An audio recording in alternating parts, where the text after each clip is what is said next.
family, social issues, education, religion, government, or national security. Brannon brings the issues of the day into clear focus through the lens of a Judeo-Christian worldview. And now, here is your host, Brannon Howse. And good evening. Welcome on this August 12th, 2025. August 12th, 2025. It's a Tuesday night. Hope you'll tweet, text, email, Facebook, Getter, Truth Social, whatever you got, what platforms you use. Tell everybody, Worldview Tubes, Brannon Howse Live is on. We have a full lineup tonight. We're going to cover stuff I guarantee you're not going to hear anywhere else on any other broadcast platform. First up tonight, we're going to have with us Matt Staver. He has a conference coming up with the Supreme Court. Looks like they may take a case dealing with gay marriage in America. You say, oh, Brannon, come on, we're tired of hearing about that. Well, there was a case in 2015 that ruled, and many say it was about as dangerous as was the case of Planned Parenthood and abortion, Roe v. Wade. And of course, this case has implications: religious liberty, religious freedom, your right to practice your faith as an American, and to not be forced to do things against your religious convictions in your occupation, i.e. Kim Davis. She simply didn't want her name on a marriage license for gay marriage. She ended up being sentenced into jail for 6 days and now fines. Well, this is being now appealed all the way to the Supreme Court, and I guess the Liberty Council has been working on it for 10 years, has major religious freedom, freedom of speech, freedom of religion implications for all of us. You need to hear why tonight by lead counsel, founder, chairman of the Liberty Council, arguing this when it goes to the Supreme Court, and we pray that it finally does, because apparently a conference is coming up about accepting it. Matt Staver will be with us. We're also going to have with us tonight Joe Wolverton on the 14th Amendment on naturalized citizen. What does that mean? And what are some of the things that President Trump's administration are doing that Joe is very happy about, but what things concern him?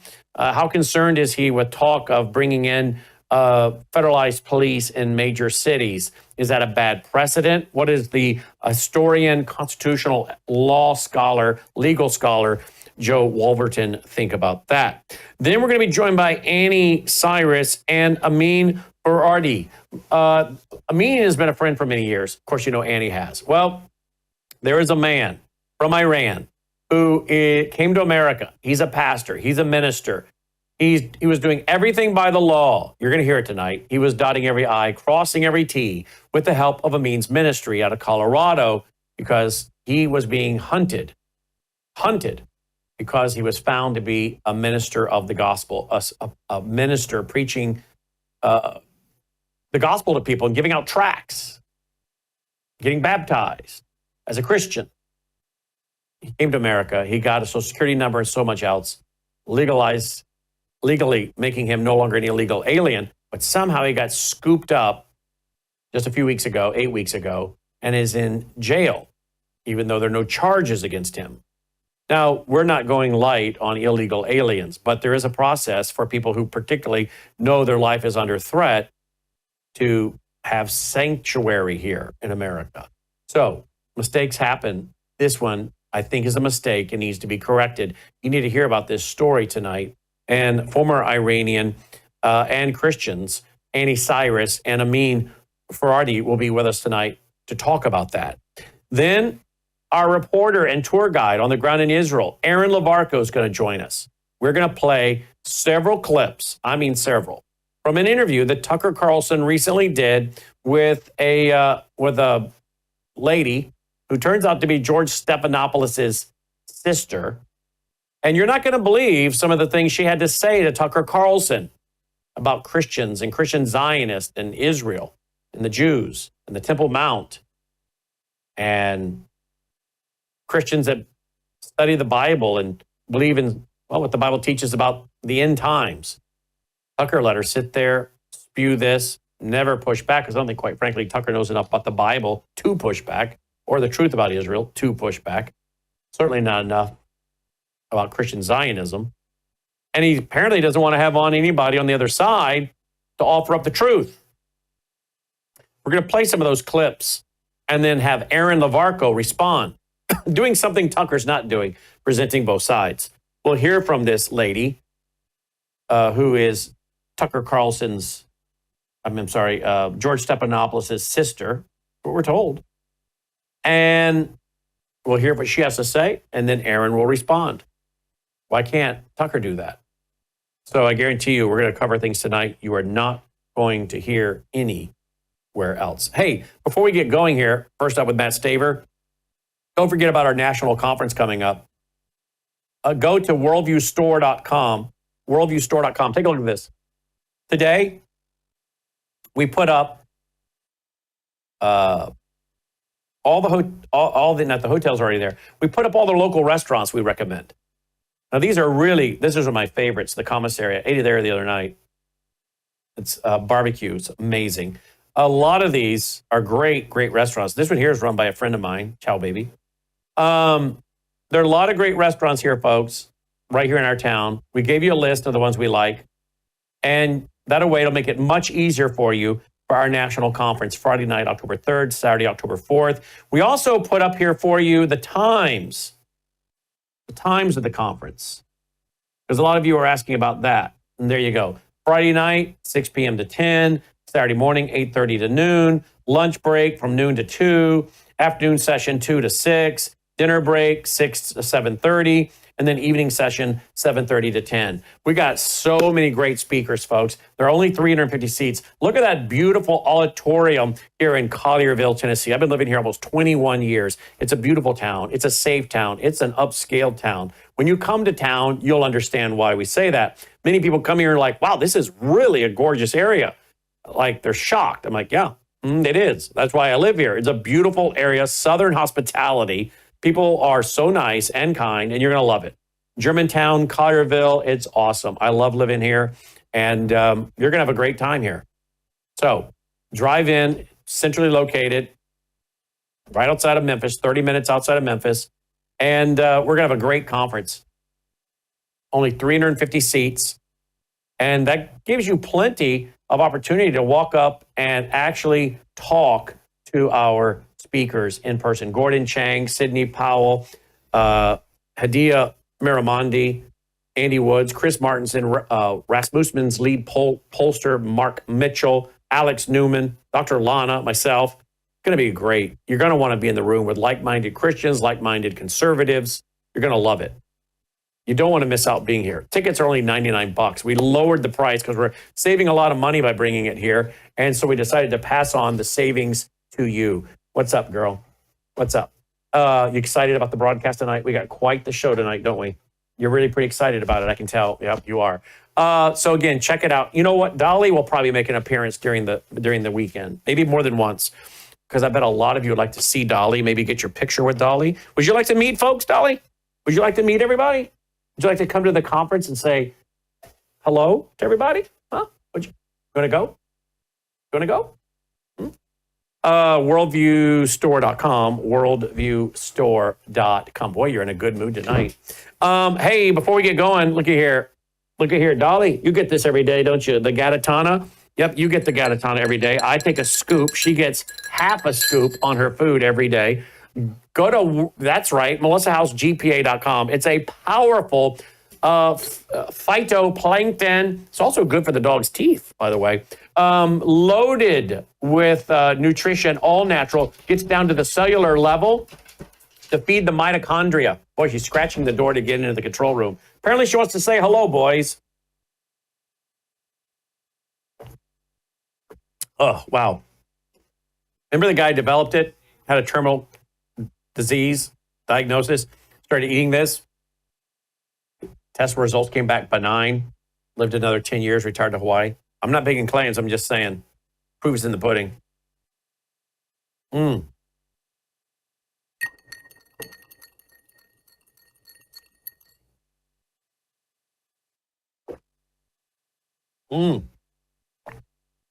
Oh, go on, Dolly. That's it. I do that every day, and I do this every day. This is Bella Grace. You go to Melissa House BG for this. This is a powerful elixir with 3 powerful ingredients. 80 clinical trials behind this. This is no joke. How do you think I got this thick head of hair? I didn't always have this. I was losing it after I got COVID several times. Folks, I love it. My hands aren't cracked and bleeding. I haven't had to take a Pepcid since December of 2023. This is the real deal. It works. It wouldn't have 80 clinical trials behind it if it wasn't real.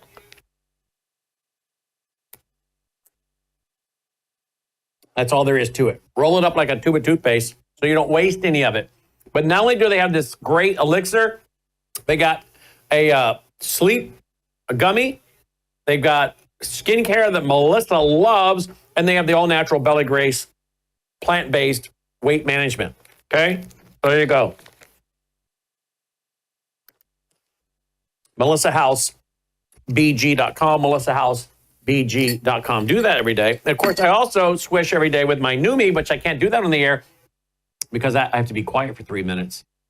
Oh, that he would swish all the time. So there you go. This has glutathione in it to detox your cells. Some studies show it may remove mercury from your brain to help prevent you from getting Alzheimer's, dementia, and Parkinson's. All of it is on their individual websites. But of course, the group collection is there at worldviewtube.com/sponsors. Worldviewtube.com/sponsors. Of course, I have to mention real quick, my satellite phone, I have one. You should have one. I have a solar generator. I have the bulletproof backpack. You got to make a call on a phone home. Make sure you get your satellite phone. You're not going to chew it up. I'm sorry. Make sure you get your own satellite phone, your own satellite generator. You'll love it. It makes you feel better, sleep better. And I have actually had to use this on a few occasions where I had no cell coverage, Dolly. I had no cell coverage. I had to use my satellite phone. So get your own satellite phone. Dolly approves. She loves it. Worldviewtalk.com, worldviewtalk.com. You can also use that 866-738-3224 number if you'd like to ask some questions. Boy, you are really in a good mood tonight. You're happy. What are you so excited about, huh? So there you go, folks. I hope a lot of you will come out for our Worldview conference. They're registering in bigger numbers now, getting on toward fall. People are thinking about it. We'd love to have you guys here. Meet a lot of you in person. Re-meet a lot of you. Spread the words. Tweet, text, email, Facebook, Get Our Truth Social. Will you do that? Will you go right now to worldviewstore.com, grab this link about our national conference, spread it everywhere. Let's fill it up. Spread it everywhere. Help us spread the word. Maybe you can't make it, but you know you could help encourage people to show up. Let's have a full auditorium, all right? Help us do that. It'll be a great encouragement to the speakers, all right? So please do that now, worldviewstore.com. Let's get started. Join me now is the founder and chairman of the Liberty Council, lc.org. That's the website. He's a regular guest of ours, and he has a huge case going to the Supreme Court. By the way, don't forget, he already won a big case a couple years ago, 9-0 at the U.S. Supreme Court, dealing with freedom of speech, freedom of religion, the right to fly a flag up the flagpole, I think at the Boston City Hall in Boston, Massachusetts. And he won that one 9-0. Now, this one has to do with same-sex marriage. And you might remember the case of Kim Davis, who was persecuted, prosecuted, fined, because she has a Christian worldview and defines marriage by, well, what the Bible, God does, one man, one woman. And now this case that the group Liberty Council, lc.org, has been preparing for 10 years. Seems like it is on a fast track.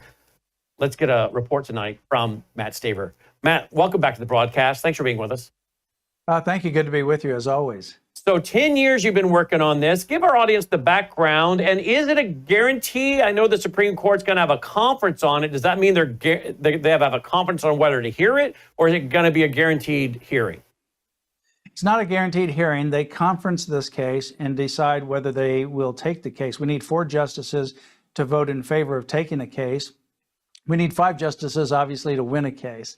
Well, we already have 3 justices, and certainly we don't know how they're going to vote, but we already have 3 justices that have been very clear because they were dissenters in 2015 in the Obergefell v. Hodges so-called same-sex marriage opinion. That's the Chief Justice, John Roberts, who wrote a very strong opinion in his dissent. He said 5 lawyers, that's his words, not mine, 5 lawyers imposed their own will, not a legal judgment, and that the opinion had nothing to do with the Constitution, that they invented their own idea of marriage, contrary to millennia of human history. He was very strong in his dissent.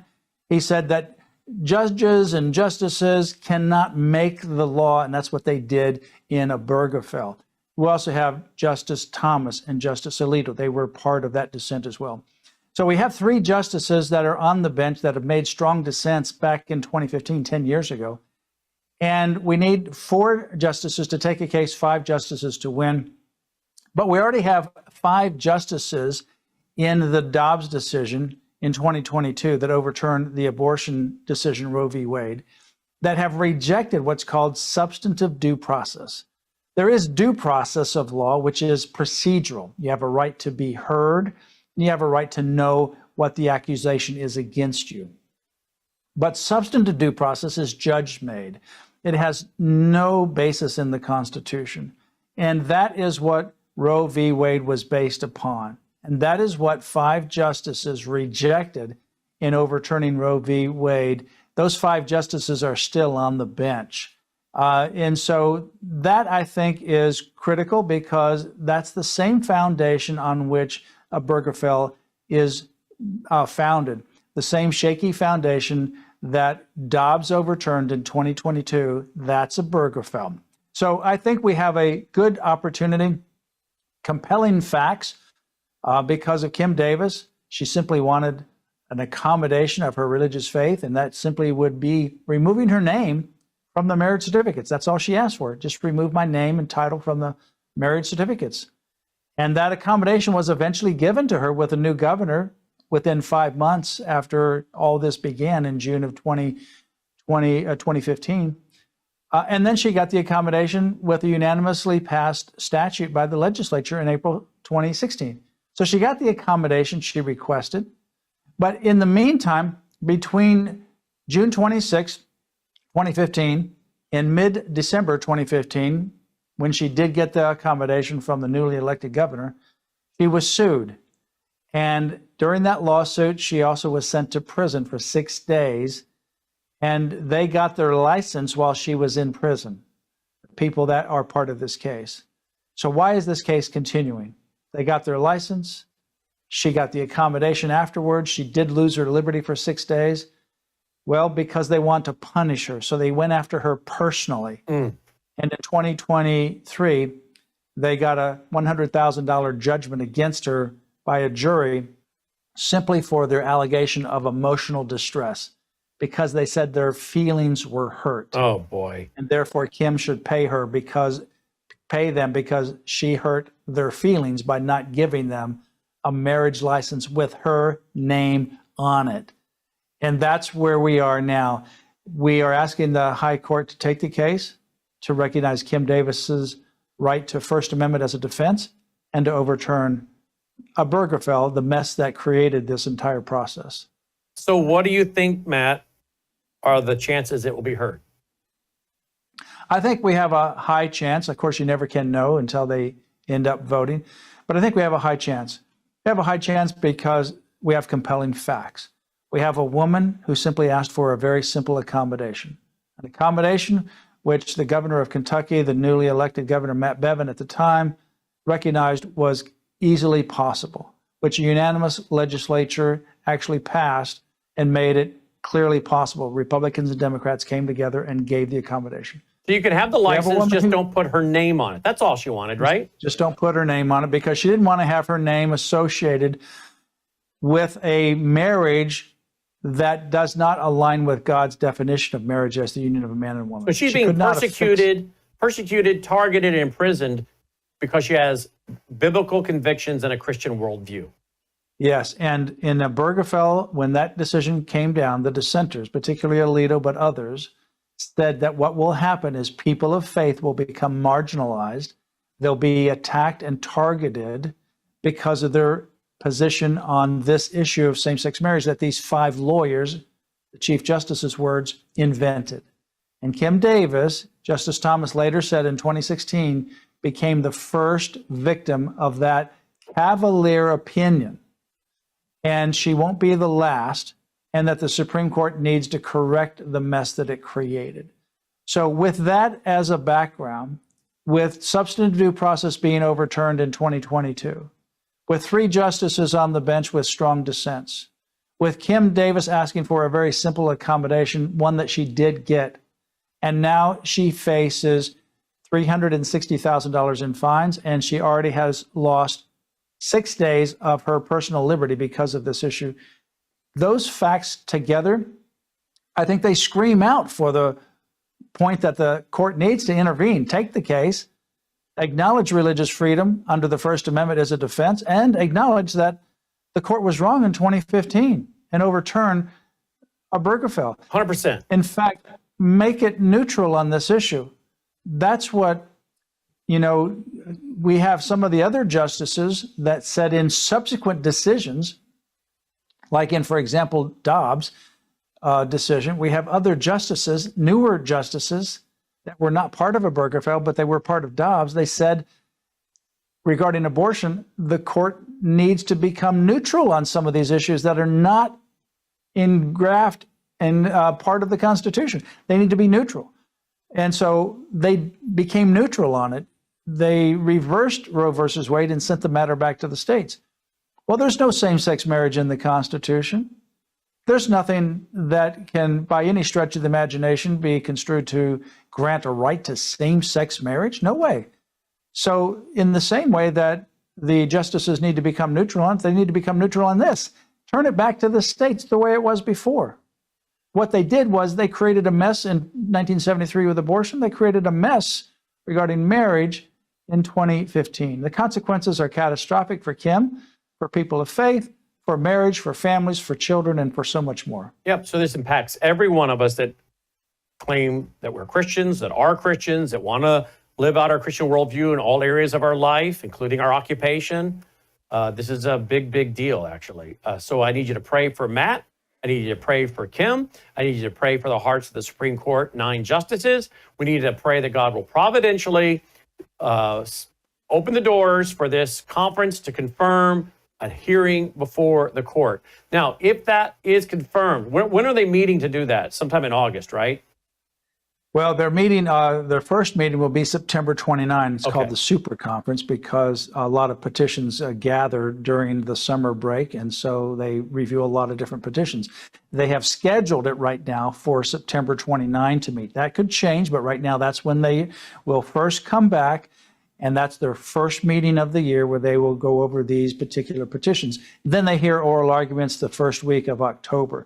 But they could move it to another time. But what we do know is it will be soon. It will be either that day, September 29, or some day shortly thereafter, they'll make a decision. And if they say, yes, they want to take the case, they'll set it for oral argument, which I anticipate would be sometime in probably January, and then a decision by the end of June. This is very similar to the Shurtleff case, as you remember, Brannon.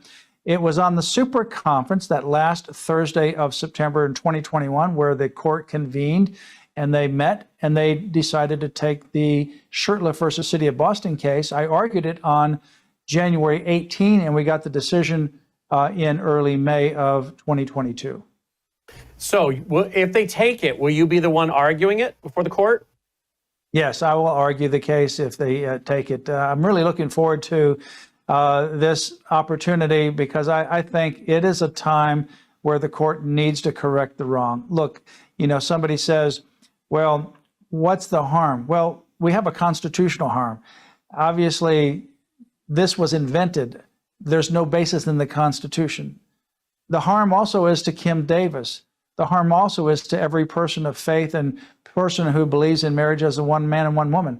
The harm also is the policy that this particular decision said that in a very sex-based relationship, a gender-based relationship that is male and female, to say that gender doesn't matter, that you can have 2 men, 2 women, doesn't matter.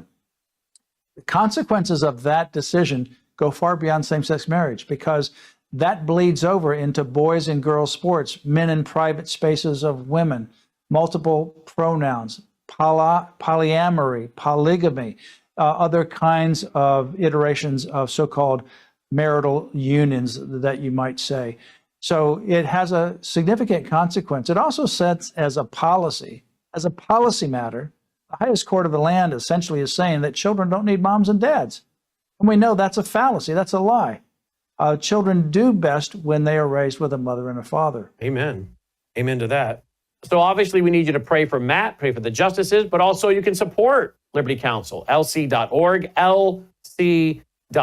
Okay, before we conclude, Matt, are you, what kind of response are you getting from the mainstream corporate media? And are they interviewing you with gotcha questions? Are they truly interested in this? Are they trying to make you out to be some kind of, religious extremist or Kim to be like that? Are they, are you getting hate mail and email and letters and phone calls there at Liberty Counsel? How is this going down for you? Well, so far, the so-called mainstream media, if you will. Mm-hmm. Yeah.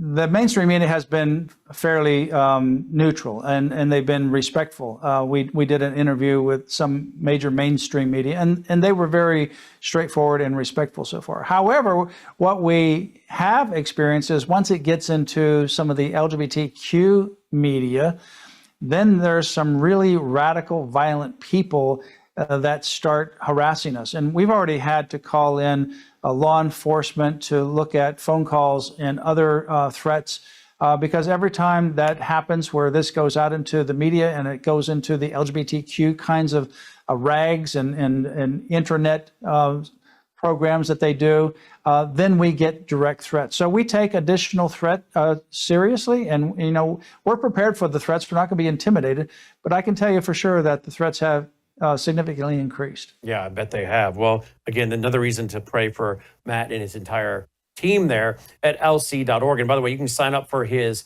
regular newsletters and keep up on what's going on this case and many other vital cases dealing with religious liberty and religious freedom that Matt and his team are fighting on behalf of all of us. lc.org, lc.org. Matt, I know you're in big demand right now, so thank you for making time for us here. Thank you, Brannon. Always for you. Thank you. You're very kind. Matt Staver checking in. Folks, seriously, get his newsletter, lc.org. You'll be glad you did, because you're going to keep up with stories that you're not going to be told about by the mainstream media. I was reading his newsletter the other day, and I found out about a couple news stories I'd not heard of. And I wouldn't have known about them if I didn't have a subscription to lc.org's newsletter. So do that. Pray, and you can also financially support them as well. lc.org. All right, we'll be right back after this break. There's really only one person in the world, and you've had him on the show, Dr. Mark Miller, who understood what would happen if you combined these three ingredients: the collagen, the Versol B collagen, the asteryl astaxanthin, and the cat's claw. And each one of them independently are amazing, but when you put them together synergistically, they increase each other's power. And that's why we're getting all these amazing results. And the reason why they're so great, Brendan, is because when you take a look at collagen, you mentioned it, hair, skin, nails, but collagen also makes up 40% of the protein in your body. It makes up your gastrointestinal lining. This is why you're not having to take Pepcid anymore. It makes up your joint spaces, your bone health, your teeth health. You need a good collagen in you, and we have the best, but it's because of the other two ingredients. Asteryl astaxanthin, 70 human clinical trials. And by the way, collagen, or Versol B collagen, has 10 human clinical trials behind it.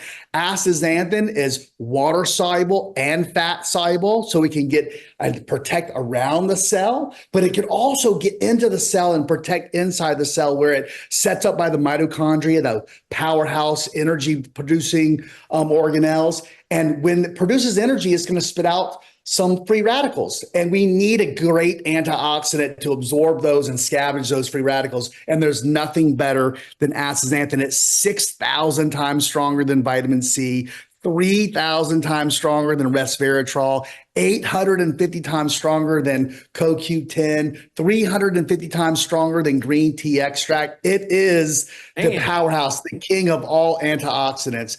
And then let's not forget about the cat's claw. Cat's claw is the king of I would say, from a standpoint of reducing and eliminating inflammation. That's what it does. It really targets that nuclear factor kappa B. Not really necessarily, that, but that's the pathway to your cells that causes us so many problems, because chronic inflammation in our bodies causes health issues. And when we can reduce and eliminate that, we have a home run. And that's what the cat's claw does. The astaxanthin is also an anti-inflammatory. Collagen also has properties of being anti-inflammatory. Synergistically together, these three are a powerhouse. Joining me now is our reporter and our tour guide to Israel, Aharon Levarko. He is a licensed tour guide for like 30 years in Israel. And as you know, he's been making videos for us. Latest, the Dead Sea. I'm sure he's got another one coming up. You'll find it on worldviewtube.com on demand if you didn't see it the other night. But tonight, I want to talk to Aharon about Tucker Carlson. That boy has gone off the rails. And now he's interviewing a lady by the name of Mother Agapia? Mother Agapia Stephanopoulos. Well, that's an interesting name, Stephanopoulos. Any relation to George? Well, we did a little research, and turns out I think that's George Stephanopoulos' sister. So Tucker Carlson basically now, I guess, has become a mouthpiece for the left to the right. He's the mouthpiece of the left to reach the right. Is that what's going on here? Is that what he's become? I think it is, in my opinion. You gotta hear some of these clips, because she's a self-described, I guess, mother. I mean, is she Catholic? I don't know. Let's get into it with Aharon. We're going to play some clips. Aharon Levarko from Israel. Hello, Aharon. Hi, Brannon. So, Mother Agapia Stephanopoulos. Wow. I'm going to try to be nice, but I thought it was a dude that needed to shave, had a mustache when I saw her first, but what do I know? Who is this mother? Well, I don't know. Guys in the control room are laughing, okay? I'm not hurling a pejorative at her. Although her last name sounds like you're asking your mother to stop the car so you can go use the bathroom. But anyway, I'm just saying, I'd be changing my name. Mother Agapia, you know? All I know about her is she is Catholic. She's a Catholic nun. And she's lived in the region for a number of years, and she's been outspoken sharing. She's got a platform, and she's sharing her experiences. And everyone has a story. Some people put it in book form. These days, there are many different platforms, Facebook, Instagram, and all that. And she somehow she knows how to talk. She's got a gift of communication. And so people have been elevating her and opening doors for her to share her stories. Sadly for Israel, it doesn't really put a nice light on us. No, I guess not. All right, let's go to the first one. She talks about Israel's apartheid system. Now, I've dealt with this. Boy, if you guys are running an apartheid system, it's one of the nicest ones I've ever seen, because you actually will go over to Ethiopia, pick up Black Jews and bring them back. You've been doing this since the George H. Bush administration with the help of U.S. Senator Rudy Boschwitz, the lumber king. For those of you from Minnesota, he had a big lumber facility, stores, like lumber factory or whatever it was called. And he became a U.S. Senator, and he's a Jewish man, and he raised the money like in a few hours from Jews all over America and the world to bring the Ethiopian Jews out of Ethiopia who are being persecuted to Israel, and then assimilate them and teach them and train them and get them jobs. And you guys are a bunch of racist apartheid folks over there. Terrible. I mean, that's what we're supposed to believe. I'm not buying it. Here's what she has to say. Here's what this mother has to say. Let's see. Here we go. Either side of the wall. So in April of 2005, I went to Washington and spoke to some congresspeople, not to demean Jews or not to even demean the state of Israel, to say, look, we are being affected by this wall. It's affecting our religious life. I can't go to visit my convent easily anymore because of this wall. It's disrupting our school life. And we'd like to see, it's not for security. It's not separating Israel from Palestine. It's separating Palestine from Palestine in the two. I get back home. I'm sorry, what kind of reception did you, so you went to Congress? Yeah. And there were a handful. Actually, I remember a very sweet occurrence. He's died since, but Senator Paul Wellstone of Minnesota, I was scheduled to meet him and he wasn't there, but then he came and he literally ran down the hall to catch me. So there were a few people that were sympathetic, but overall, no. And you know, I even felt the sense when I was talking to people that like I went to a meeting where there were a few aides there of different Congress people, right? Not just in one office, and just felt as if there was someone there watching what I was saying or doing going on. So anyway, so I give that. Did you meet with any Christian church leaders here in the U.S.? Unfortunately, I mean, the Catholic Church has done a lot and said a lot, but I sad to say, I feel the Orthodox Church in America has been very reluctant to speak out on this issue. Why? Or to get involved. Maybe sometimes I think partly is just simply awareness. Even when people go on pilgrimages to the Holy Land, they probably have Israeli tour guides and they don't, you know, it's an amazing experience to go to the Holy Land. It's overwhelming to be, a pious person to go there and you're thinking about going to see where Jesus was. And here I'm on the Sea of Galilee and you don't really perceive what that wall means or who are those people living over there or how come there's only cars with yellow plates here. And then we were in Jericho and I saw these green and white plates. What does that mean going on? They don't understand it. So they don't get the concept. What does a yellow for 2 weeks. License plate mean? Yellow plate is for people who live in the state of Israel and they can go on certain roads, all roads. And for Palestinians who have a Jerusalem ID are allowed to have a car with a yellow plate. And then Palestinians have green and white plates and they cannot use. So over that time that I've been here, as the settlements have grown, you build the infrastructure for it. The electricity, the roads, separate roads that are used only by people that have yellow plates. As a foreigner and part of a foreign church, we were entitled to have either those or they also have white diplomatic plates, that kind of diplomatic and religious plates that are there. So there's very much an apartheid system. Wow. Are you sure this mother isn't a brother? I don't know. Is that George Stephanopoulos' sister or brother? I'm a little confused, but anyway. Huh? I know. I was wondering if that was actually George. He just put on a headdress and a glasses. I don't know. This is very disturbing. You know, I'm not being real nice tonight, but I'm also not being nice on purpose because I don't think she's being very nice, and I'm getting irritated by her. I've only listened to one clip so far. I don't know if I'm going to make it through with this mother. What do you make of that? She's crying over. Are you sure that's not George wearing a headdress? Go to George. I think that's George. Can you do a side by side? I think this is George. George, come on. They're pulling our leg, right? Yeah, look at that. Look at the family resemblance there. All right, so you're an apartheid state because you have different colored license plates based on where people live. The horror! Aaron? Well, the first question I would ask is, what is her agenda here? If she stands up to be a Christian or a Catholic, a member of the body of Christ, then where is her message of the gospel, the message of salvation, the message of forgiveness? Instead, she's talking about this apartheid. And I mean, I've written down 3 things that she just, for example, she said that the wall that's been erected there, it's not a wall separating Israel from the Palestinians. It's a wall that's separating Palestinians from the Palestinians. Brannon, that is just not true. Ariel Sharon, our previous prime minister, he spent billions of shekels erecting that wall around the West Bank to keep terrorism out. So the question I would ask her is, why do you think Israel has put that wall up, madam?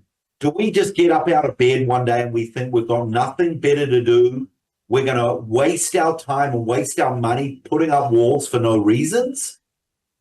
Or is it because there are troublemakers? And I genuinely feel sorry for people like her who she's not a terrorist, in my opinion, but she is an innocent one who has to suffer because people in the Palestinian Authority areas, there are terrorists. And so instead of blaming the terrorists, she wants to blame Israel. Did you have to do these security procedures? That's exactly the problem. That's where she's got her focus wrong. And here's the big thing. She seems to be complaining that Palestinians can't go there, Palestinians can't go here, and Israelis have one license plate, Palestinians have another. Let me remind her and the viewers that in 1948 and in 1967, the state of Israel offered any Arab living in that territory Israeli citizenship with full rights. And a lot of Arabs said, no, we don't recognize the state of Israel. We're not interested in recognizing the state of Israel. We want to call ourselves Palestinians. So you know what Israel did?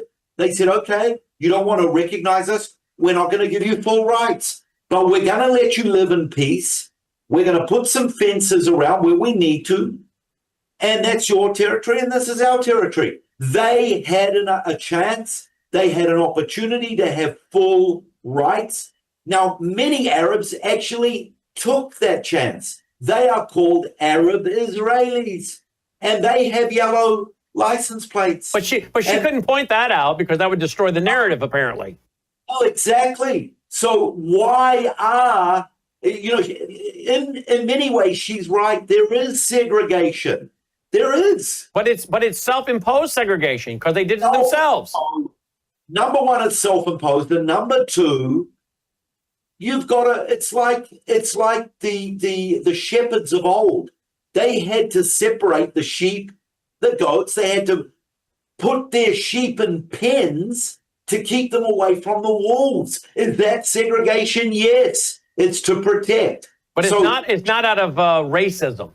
It's not. Because if that was the case, why would you let Arabs be in your Knesset and on your Supreme Court? There you go. What you've just said is the key. There is segregation, but it's not out of racism. Absolutely not. Now, listen, like you say all the time and like I say all the time, Israel's not perfect. Of course, we have individuals that are racist. We have Jews that don't like Jews. We have some white Jews who don't like the black Ethiopian Jews, but these are minor cases. Our government, our society does not accept it. So, madam, if you're watching this, I'm sorry, but there is segregation, but it's not out of racism. Yeah, and it's largely due to the fact for national security because of terrorism. All right, she says that Israel is stealing the Christian land. I want to deal with that when we come back. Aharon Levarko is our reporter on the ground in Israel, our tour guide as well. LightToTheNationsMinistry.com is his website. He's brought to you by our foundation. We send him regular love offerings to help produce these tours he's giving us, like the Dead Sea and so many other places, and to give us reports and education like this. So please support our foundation if you would. WorldviewFoundation.com, WorldviewFoundation.com. All right? Hold right there, Aharon. We'll be right back after this break. More stunning audio and video clips from Tucker Carlson's recent interview with Mother Agapia Stephanopoulos. That's her name, Mother Agapia Stephanopoulos. George Stephanopoulos' sister. That's what they tell us. Don't go away. We'll be right back. You woke up with a sore throat and a low-grade fever. You know you are getting sick, so here's your choices. You can get sicker and miss work. Try to see a doctor this week or sit hours in a crowded waiting room at urgent care. I have a smarter option for you. Open your medical emergency kit. Match your symptoms to doctor-recommended prescription in your booklet and take the right meds now and get well faster. This is not a first aid kit. It's like having an urgent care in your home. It includes doctor-prescribed medications to treat over 39 medical issues like respiratory infections, strep throat, pneumonia, UTIs, and more. No waiting to see the doctor and no standing in line at the pharmacy. It's right here. Every home should have at least one medical emergency kit, and here's how to order. Go to worldviewhealthcare.com. Your kit to treat dozens of common and serious illnesses is rushed to your door. worldviewhealthcare.com. That's worldviewhealthcare.com. The emergency kit available at worldviewhealthcare.com. Make sure you don't have to go to urgent care. I got pneumonia. I didn't have to go. I took this last year. Stayed at home. Went to bed.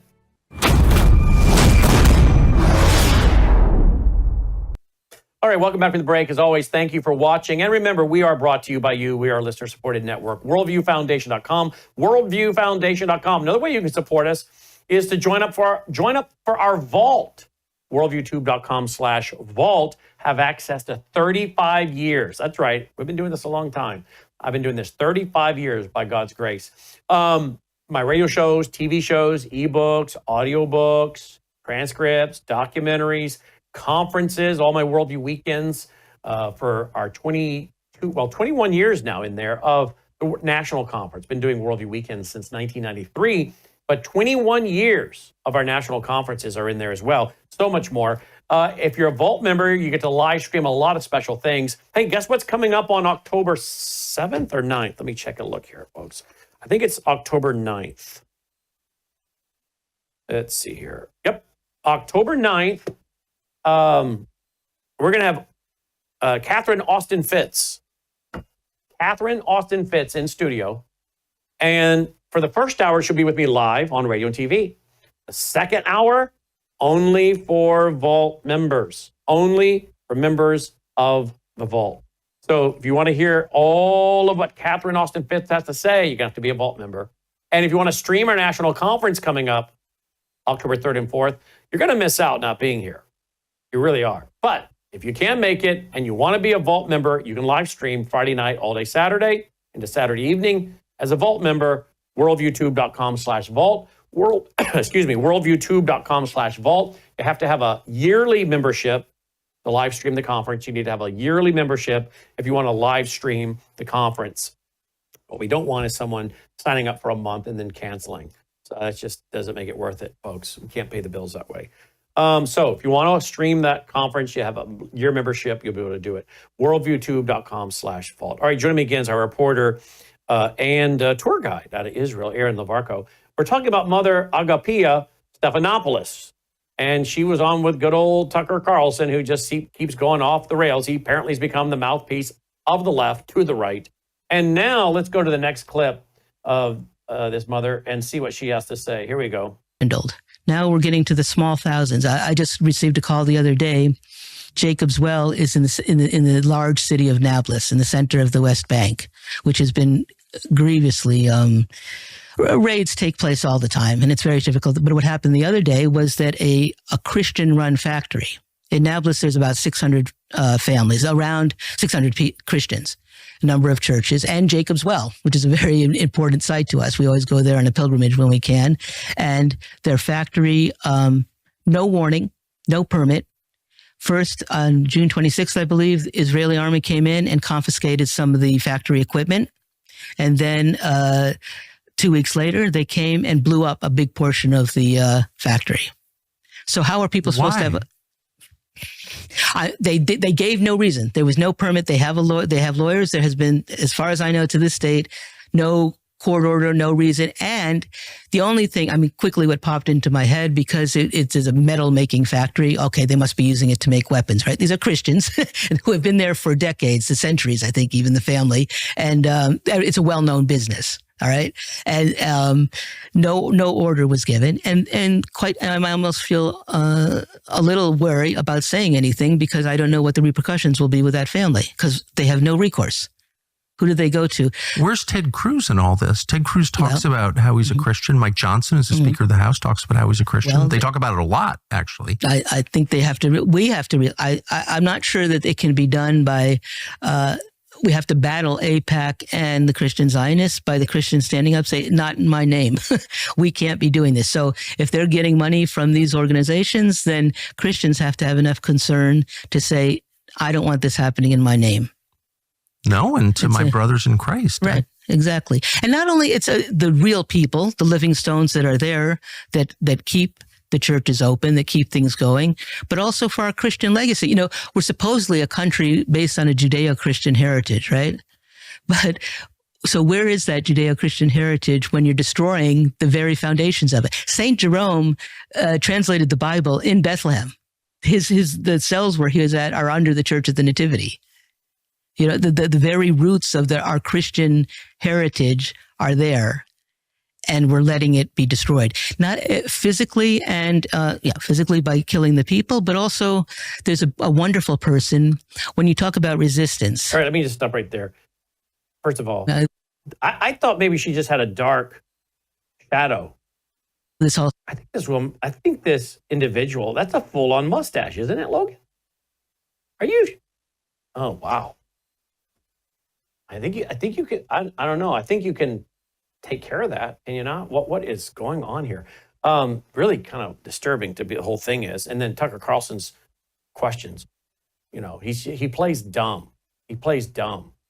You know, what is she talking about anyway? Does she gives off a lot of information, but doesn't seem to give a lot of facts. What is she talking about this building?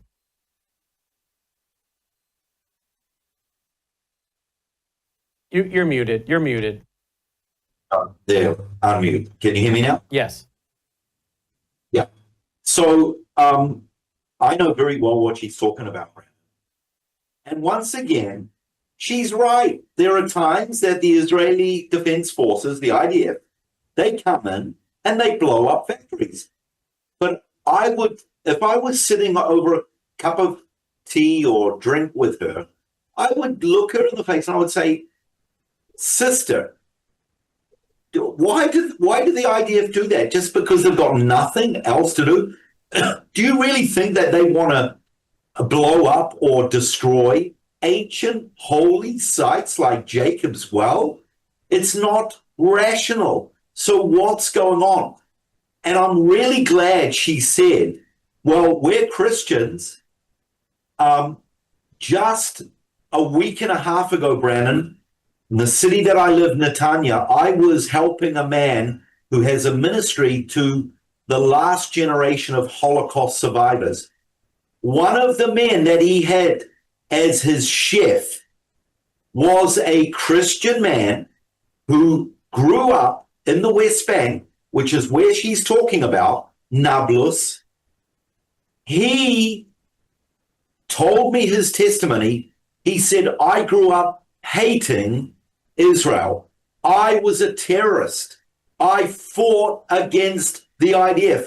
This is a Christian man. So the moment that I hear factory that's blown up, what do I think of, Brannon? A bomb-making factory. Now, I can't say for sure that case was a bomb factory, but come on. You know, our IDF have a very high standard of morality. They are not above the law. They are accountable. They didn't just go in and do it for no reasons, number one. Number two, there are Muslims in the West Bank, Judea and Samaria, which she's talking about. The Muslims are the biggest persecutors of the Christians, not the Israelis. We actually want to protect the Christians. What I would say, and I know this for sure, that there are some Arab Christian leaders who are against the state of Israel. They preach in their pulpits against the state of Israel. They're into liberation theology. They're into replacement theology.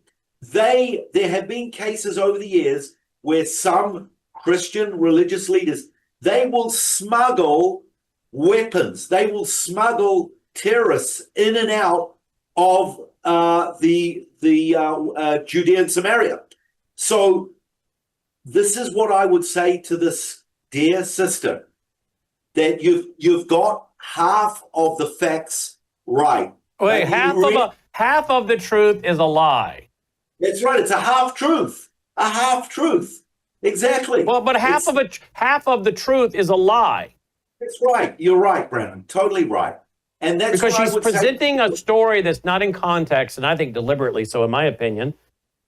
Yeah, and that's what I would also say to her. I would say, do you really want to know the other side, or have you just Well, Tucker Carlson doesn't apparently want to know the other side because he doesn't seem to ever have anyone on refuting her. Why doesn't he have someone on after her saying, you heard the interview from the mother? What do you think? And this is the thing. People like this, if they're open-minded and say, hey, let's hear from the We're other doing side. both sides right now. Why can't he? That's right.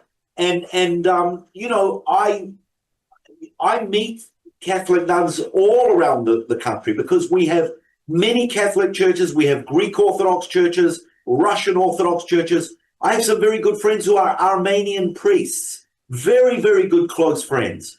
So, and I see that, you know, in my estimation, she's a true believer. But when you get poisoned with half-truths or the victim mentality side, or just simply playing the victim or siding with the victim, that's a very dangerous... Well, you're being very nice and gracious and kind. And that's...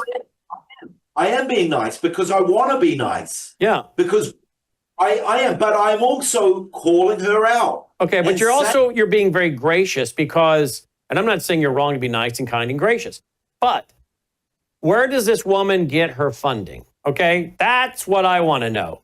Who is funding her or her organization? I want to know the paper trail. Follow the money. Just as I wrote my book, Marxianity. Marxianity came out in 2018. Nobody's got to buy it. I thought I had a copy somewhere. It's 300 and some odd pages, absolutely free for anyone that's a Vault member. It's a PDF in there. You don't even have to buy it. We put it in there for Vault members for free. And you're going to see that I'm talking about all the Marxism and cultural Marxism that has been incorporated into, quote, Christianity, Marxianity, Marxism and Christianity merging together. And the historical record of how it happened, including liberation theology, which he just mentioned, replacement theology, this demonic belief that the modern church, the church, has been replaced by Israel has been replaced by the modern church, that God has no plan for the Jewish people because he's now just replaced them. So, but I do that in that book. I trace all that. So I want to know who funds this woman, because whoever pays the piper, you know, picks the tune, right? So that's right. Has someone given her this song to sing? Well, you know, Brannon, it could be, but it also could be that she is just playing to the tune of what she's being taught from the pulpit. Because a lot of these Arab Christians... We are talking about George Stephanopoulos' sister here, we're told. So these people are leftist. I think she's a leftist. She's welcome on my show, by the way. Mother, you want to come on? Have at it. Come on. And we can go live so it can't be edited and you can say your piece. All right? But I'm thinking, in my opinion, she's a leftist. So if she wants to know the truth, it's out there to be found. So I want to know who funds her. Yeah, good question. Here's the next one. You're not going to believe this one. So it's not being attacked necessarily, but it's not letting you be truthful about things. Do you think Christians in other Arab countries are treated better than Christians in Israel and Palestine? Well, I can only go from my times of being there. In Lebanon too. At the time I was there were churches, and they were part of the society. Yeah. So there was nothing wrong with being a Christian. And in Syria, when I would now who knows what's going to happen? But certainly the time when I was there. Well, Israel controls those countries now. So. Well, they're trying to make inroads. Yeah. Well, what did they do first? They bombed after Assad went down. They get rid of all the military. So what is the point of Abu Jalani being there now, the ISIS head? Without who is he serving? Is he serving the Syrian people or the Israeli people? What's the answer? Right now, it looks like he's serving Israel. What's so surprising is that you think of, or in the United States, people think of Israel as like this foothold of Western civilization in the Middle East. And so you would imagine the Christians would do a lot better under Israeli control than they would under Assad's control. But no, that's not the case at all. That's it. Definitely not the case at all. So Christians are worse off under Israel's control than Assad's control. And the head of ISIS, or one of the dudes tied back to ISIS, the now leader of Syria, Jalani, he's advancing the cause of Israel now. Is that what I just heard her say? Yeah. Brannon, listening to her now and listening to what you said about Marxism and all of that, it's kind of crystallizing to me what's going on here. That, it's really at the end of the end of the day, it's what your theology is. And did you hear her before call out those Zionists? Yep, the Christian Zionists. I sure did. You need to understand, the viewers need to understand that here in Israel, and probably most of the Middle East, but I'm going to say in Israel, and I've lived here for 34 years, the term Christian is a very loaded term. That can mean anything. It's little c. It's what my friend Jimmy DeYoung used to refer to as little c Christian. Yeah. Well, here... we would say big C Christian, someone we know is placed their faith and trust in Christ, and is a true believer, versus little c Christians. That could be of any various stripe or denomination that just claims to be a Christian, but their theology may not line up at all, even in the area of salvation, with a theology or teaching of what Jesus taught. That's theology, theos, God, what he taught through his son, Jesus Christ, the Holy Spirit, what is the way to salvation. And they can say they're a Christian, but their theology isn't lining up with the Bible. But they would call themselves Christians, and we would say little c Christians. So in the Middle East, you can be a, quote, Christian, but we would do that with a little c because we don't really know. We have to know, who do you say Jesus is? How do you define the gospel, right? Exactly. And here in Israel, the majority, and when I say the majority, I'm talking about 95% of the Christians who I would call Greek Orthodox, Russian Orthodox, and Catholic. That's when I use that term Christian in Israel. Greek, Russian Orthodox, and Catholic. And the majority of those are what I would call cultural Christians. So they would be little c Christians. That would be little c Christians. But now, I'm not saying they don't have a relationship with the Lord, and I'm not saying that they're not brothers and sisters. I'm not saying that. I'm saying that they would say I'm a Christian because I was born into a Christian family. I grew up in a Christian culture. It's a cultural Christianity, and they get fed here and fed there. But the majority of their teaching, as I said before, it's either a liberation theology, it's either a replacement theology, and here's a big danger, Brannon, a nationalistic ideology. A nationalistic ideology where they plug in to the poor victim Palestinians. They meet a family that have suffered, and there is suffering on both sides, and they get plugged into that. And so what do? They fight for a national homeland for the Palestinian. Now, let me tell you, this issue of nationalism is a very fragile topic, because let me speak from a Messianic Jewish perspective. I also can be guilty of being too nationalistic. I can say, well, I'm Jewish. This is our homeland. Anyone living here has to, follow the law, but I can go overboard. I can become like a zealot 2,000 years ago. And I don't believe that's what the true gospel is all about. The true gospel is loving and living together in peace. Of course, if the people living in your borders don't want to live with peace, then you have to defend yourself. So I'm not a pacifist. But what I'm saying is politics and ideology is secondary. The gospel is first. And I would say the majority of Christians, they have their ideologies, their nationalistic ideologies. They want to pull down the state of Israel. They don't even want to recognize the state of Israel. And they want to, in place, put a Palestinian state, which they don't realize it's not going to be Christian, Brannon. It's going to be Muslim. It's going to be controlled by radical Muslims. So, they need to wake up. It's crazy. Well, listen to this, because it gets worse. Here we go. Also, the St. Porphyrius Church from the 3rd century was bombed. We also have in the Orthodox. How did a Christian church get bombed? Because it's part of Palestinians, and all there. I've been there before, and basically that it's the Holy Family Church and the Baptist Church. They're all pretty much in the same area, so you can't make a mistake. And Christians through. But you don't think that was an accident?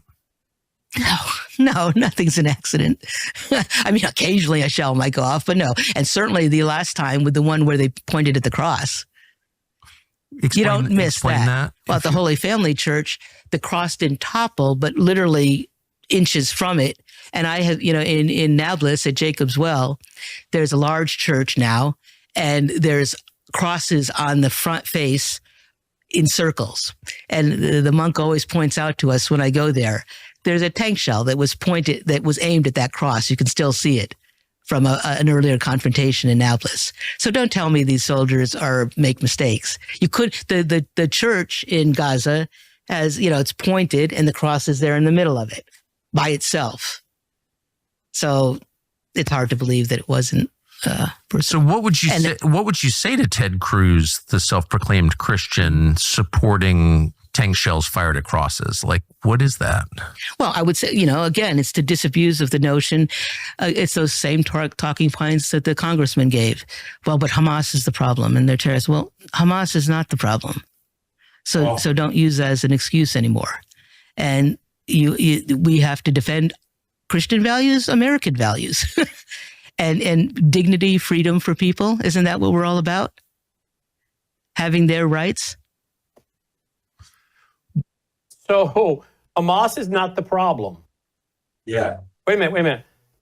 Here we are on the evening of August 12th, 2025, and Hamas is still holding hostages, starving them to death. But it's not their fault. Hamas comes over the border October 7th, 2023, murders 1,200 Jews, rapes some of them, gang rapes them, cuts off the feet of babies, puts a baby in an oven, behead people, set people on fire. But it's not Hamas's fault. It's Israel's fault. Is that what she just said? And by the way, they're also targeting these churches on purpose, and she's pretty well sure of that. Yeah. And good old Tucker here, he just seems like he must have gotten some really bad PR from his squabble with Ted Cruz and trying to entrap Ted because Ted couldn't cite the chapter and verse for I'll bless those who bless you and curse those who curse you, which I think is Genesis 12, verse 3. But he couldn't cite that chapter and verse. Then Tucker had to go, oh, you mean you don't know that? And really went after him, and it didn't go well. So apparently, I'm guessing that Tucker here is losing viewers. He's exposed himself, I think. And he seems to now really have it out for Ted Cruz because he keeps bringing up Ted. Yeah. Brannon, if you cut off the funding, the financial, material, and weapon funding to the radicals, and the radicals leave, then you'll have peace because lots of Arabs, even Palestinians, they want to live in peace. They want to live with Israelis. And what that lady obviously doesn't know, if you go back to the 1970s and go back to the 1980s, Israeli Jews went and broke bread with many Arabs in the West Bank, in Jericho, in Bethlehem. We had peace. We used to go in and out all the time. She doesn't know that. But what happened? The radicals took over. This is the problem.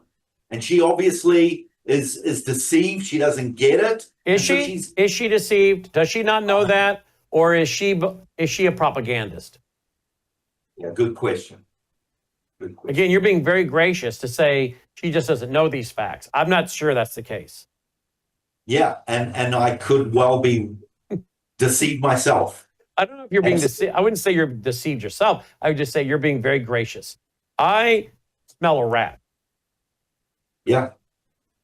Well, I've heard too many stories I can't say you're wrong because I've heard too many stories where people like this, very nice, decent dressed people who are Christians, But again, they take on an ideology or a theology. And what did the Lord say? Wolves in sheep's clothing. But if she's a wolf in sheep's clothing, does that make her a Christian? No, it does not. You can't be a wolf in sheep's clothing and be a Christian. You can't be a goat and be a lamb.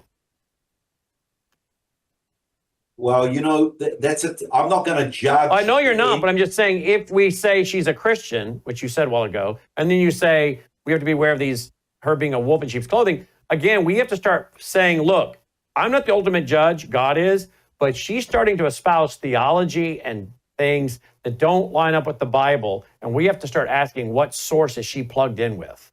Is she plugged into the Holy Spirit, or is she plugged into the spirit of the age? Yeah, I think one of the reasons why I don't want to, I mean, it's a good question. Is she a Christian? It's a fair question. Well, I'm only bringing it up because you said she's a Christian, and I'm saying I'm not so sure she is. And then you went and said that she might be a wolf in sheep's clothing, which I'm saying she can't be both. Yeah.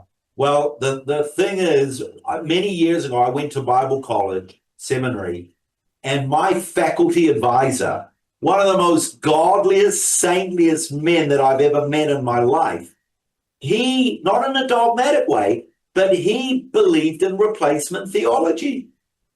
And he said to me in genuinely loving way, look, I find it hard to see in the scriptures. And I would point him to the scriptures. Romans 9, 10, 11, I would point to the prophecies. And it was like there was a veil there. Yeah, and I'm not saying that if someone believes in replacement theology, they're not a Christian. I'm not saying that. But when you start spewing the things she's spewing, one has to start questioning what source is she plugged in with. Yeah, well, look at Martin Luther, Brannon, the great reformer.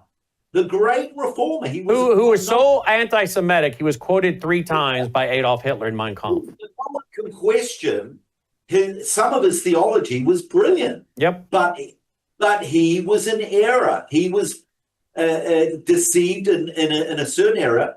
1 Timothy 4:1 says that in the last days some will depart from the faith, giving heed to seducing spirits and doctrines of demons. And so, but Paul did say they will depart from the faith. So that is an open door that he's left there. Yep. All right, here's the next one. Isn't that what we're all about? Having their rights? What happens on the Temple Mount? What is the Temple Mount? Can you explain what that is? Well, the Temple Mount is the area where the temple existed at the time of Christ. In Jerusalem. In Jerusalem, right. Directly, I lived in the convent of St. Mary Magdalene on the Mount of Olives. Directly in front of me is the Dome of the Rock, and there's the old wall, the walls of the old city. And within that is the area where the temple had existed, right? There was also a Byzantine church at one point in the 5th century, because where the Dome of the Rock is where Abraham sacrificed or was going to sacrifice his son Isaac. Yeah. So it's holy to all monotheistic traditions. Yes. And so on the left side, if you're looking from the convent where I was at, is the Wailing Wall. That's a portion of the temple that still exists, a wall. And so some, just like the Christian Zionists, the Jews want the temple rebuilt. So I know Christians who have been there who will take a sign and go take the crescent off the dome and say, we'll put a cross on there. It's natural to all of them to do. So there is this movement to rebuild the temple. All the time I was there, I heard about that, but and there was small movement of it. But there's a mosque where the temple was. Yeah, now it's Al-Aqsa Mosque. It's the 3rd holiest site for Muslims in the world. And a lot of confrontations you have is because Israel will control getting in and out, being able to go there. So, or they'll say only men over 50 can go to the mosque today. And there's a lot of confrontations there and people have been killed. So it is a mosque. Yeah, there's a functioning Al-Aqsa Mosque is there. But so you can't build the temple with a mosque there. No. And they say that they have the plans for rebuilding the temple and everything. And people like Ben Gvir, the minister who's a religious zealot, have gone on the Temple Mount. And it's a provocation. The area is controlled by religiously by Jordan. But there's a an organization that's responsible for that area. Okay, so you hear people say we're going to rebuild the temple, the third temple, but there's a mosque there. So what's the plan for the mosque? Well, I guess it would be to blow it up. And then you just said that's the third holiest site in Islam, of course. This would be a dark day for anybody. So then what would happen if you blew up the third holiest site in Islam? Well, you could probably answer that better than me. I certainly would ignite a great conflict in the world. I just want to say this out loud because people sort of blithely talk about it. What we're really coming to. And I think that's the problem with the Christian Zionists is that what is your end game here? Well, their belief tells them that's okay. We want to have this third world war because we're going to be taken away and we'll be okay. And we'll come back later after all the fighting's done. That's sort of basically what their theology tells them. And in the meantime, all the Jews are supposed to convert to their brand of Christianity or die in the conflagration. And so I'm asking you this because you're a nun. Right. That's not a Christian. It's not a Christian belief, no, or precept. Any idea where that came from? That idea? The rapture? Yeah.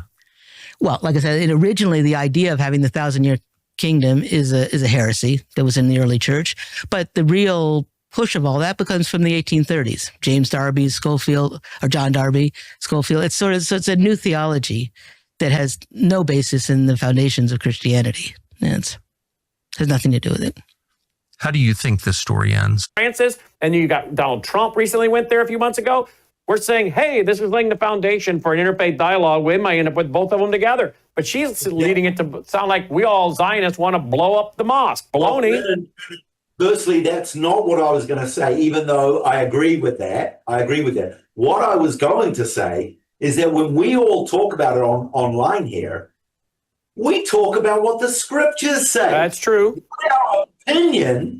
Not our opinion what's going to happen. What does the scripture say? The scriptures say, not what Zionists say. What does the Bible say? The Bible says that there's going to be an abomination that causes desolation. That 2 Thessalonians, a man of lawlessness will sit in the temple of God as God. That's the scriptures. So that's what we always talk about. And then we also add and say, well, we don't need a temple because of the sacrifice of the Lord. Mm-hmm. But the scriptures point that it's going to happen. So she and Tucker Carlson, they didn't mention anything of what the scriptures say. They didn't mention anything about end time prophecy, nothing about that. And that's what really surprised me as I was listening. And by the way, she thinks we're all for World War III so we can get taken out. And yet on this broadcast, we have been the most anti-World War III people on the planet. Well, let me tell you, and I am being very gracious to her, I got to admit. But let me tell you, there are lots of Christians that come, and I'll take groups up, and they'll whisper in my ear, and they'll say, when are you guys going to blow this mosque up? They do. They say it. Well, I've never said it. Oh, right. That I'm aware of. I always show a map with them sitting next to each other because I think at the end that's what's going to happen. Right. Yeah. Ecumenicalism, multi-faith. Yep. Absolutely. All right. What does she think is the purpose of Hamas? You're sitting down for this one, right? Oh. We have to plaster them as being these jihadists when they're nothing like that. Are they, I mean, I'm sure you've dealt with Hamas or know people who have, right? Are they religious fanatics? Are they jihadis? Not the people that I know. Like I said, when I was again at the school, we had a couple teachers, Muslim men, and there were some elections going on. And it wasn't Hamas then. It was the Social Party or something. But it was definitely a Muslim religious party. I would have voted for those guys because they weren't corrupt. They wanted to serve their people, and that's what it was about. So I'm not saying it doesn't happen anywhere. I'm not totally ingrained in the community, but the vibe there isn't one of wanting everybody to convert to Islam and forcing it upon them at all. And the purpose of Hamas is primarily to resist and to protect their people and their land. to resist and protect their people while they steal the food. Logan, can you bring up the latest of the trucks barreling through Gaza as they blow past the people? When she said protect their people, who are their people? Those that have converted to Islam. Yeah, and those that agree with everything they say, or otherwise their throats will get cut. That's their people. It's not just Palestine and Israel where the Christian population has shrunk. It seems like throughout the Levant. Yes. And I think that's part of the whole greater Israel project. You know, isn't it so ironic that they've made such a big Targeting Christians. Targeting Christians, yeah. Well, targeting to make control for Israel, for example, in Syria. All right, the Greater Israel Project. But look. There's the latest, Aaron. There you go. That's Hamas taking care of their people as they grab up all the food and run with it. Taking care of their people. I mean, I should have played some of these clips first because maybe you'd be in the same boat with me because I'm not giving this woman any pass at all. Brannon, I loved what she said, that last statement. The Greater Israel Project. And what is that? Because that's going all over social media now, that this is all about, and Trump helping to create the Greater Israel. I'll tell you what I think it is. It's biblical prophecy that God is going to give the land. Well, that's the millennial kingdom. That's the millennial kingdom, and that's when they're going to get all the land described in Genesis 15, correct? Yeah. And yet she just said that the idea of a millennial kingdom is heresy. You heard her say that a while ago. I heard that. Yeah. But when she makes a statement, the Greater Israel Project, there's a bit of venom behind it because she doesn't see it that the religious Jews, or she doesn't see the hand of God behind us defending ourselves. And in the line of defense, we take over land. She doesn't see that. She sees it all as us dominating, but that's not the case at all. We're defending ourselves. She doesn't see that we didn't throw the first stone, so to speak. Mm-hmm. All right, one more. We got to wrap it up. In Palestine. Yes, well, and Israel. That makes sense. Absolutely. Were you there? There was a siege at the Church of the Nativity in Bethlehem, birthplace of Jesus. Yeah. Maybe 2002. I remember. Oh yes, I was there. Yeah. I had. That's where I became especially close to the Palestinian Christian community because in Bethany there aren't that many Christians, but we had teachers from there and students from there, the boarding students. And when the siege happened, it wasn't just a siege on the church itself. What they claimed was that there were some fighters that were in the church which actually that's a Christian tradition, for people to take refuge in a church. But the Israelis used that as a way to, they besieged the church but the whole town was under siege, not just the church. So that meant that the teachers who lived in the Bethlehem area couldn't get out of Bethlehem to come over to Bethany.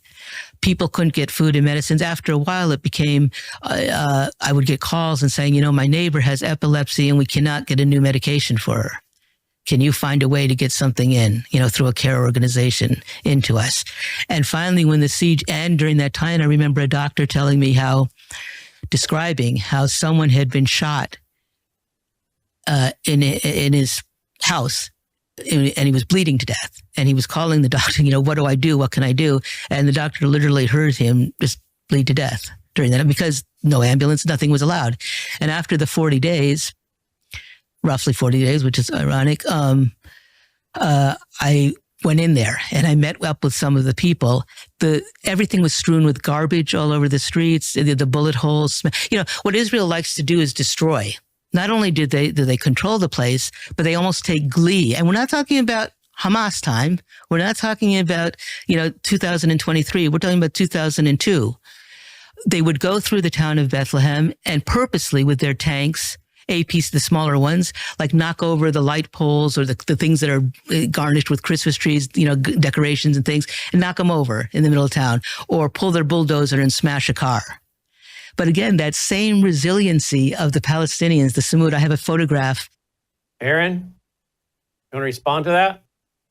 Okay, now I'm not going to be so nice, okay? Now she's crossed the line when she said Israel's love destroying things. I'm sorry. This is a war. So can I just ask you real quick? Do you believe this woman has an agenda? And what is it? Okay, going back to the gracious side, I know many people like this, Brannon. She quoted a number of her friends who either were dying, bleeding to death, or they needed medicine and they couldn't get it. Brannon, I know people like that as well. They get trapped, like Hamas firing from schools and hospitals. The innocent people suffer because of the evil people. I agree with that. Do you know what? When my fourth child was 3 months old, he had bad whooping cough, and he was turning blue because his lungs hadn't quite developed. He was coughing and he couldn't breathe properly. We had to rush him to the hospital in the car. On the way, Brannon, there was a roadblock because there was a terrorist threat. They wouldn't let us get through, Brannon. And I got out of the car. I said, my son is dying. They wouldn't let me get through. Now, do I say the Israelis are evil? No, I don't say that. I say it's because of the evil people this has happened. And if my son, thank God he didn't die, but if he had died, I wouldn't have pointed the finger at the army because they wouldn't let me through. I would say, why wouldn't they let me through? Because of the evil perpetrators. And that's the one side that she is giving. Israel does not go into the Church of Nativity and blow it up or put it under siege for no reason. Our High Court of Justice would never allow our political leaders to make decisions like that. Our public wouldn't allow our political leaders to make decisions like that. It's all nonsense.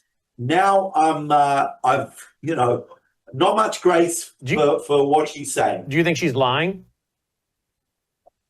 Like I said, I think she's been influenced by her friends who. Do you think she knows she's not telling the truth? Or do you think she herself is deceived? I think there's a level of deception. I think she's swallowed the pill of the victim. I think she's only been fed the half truth, which is, in a sense, a lie. And why do you think Tucker Carlson keeps interviewing these kind of people with no one to counter? I don't know. Now, I could be wrong. All I'm saying is I can't say for sure that she's outrightly lying and she's being paid to do it. I don't know, Brannon, but I do know people like her who genuinely. I know I had a friend, he was a blind Arab man. He was in his 70s, Albert. His house, Brannon, got blown up by the IDF. His house got blown up.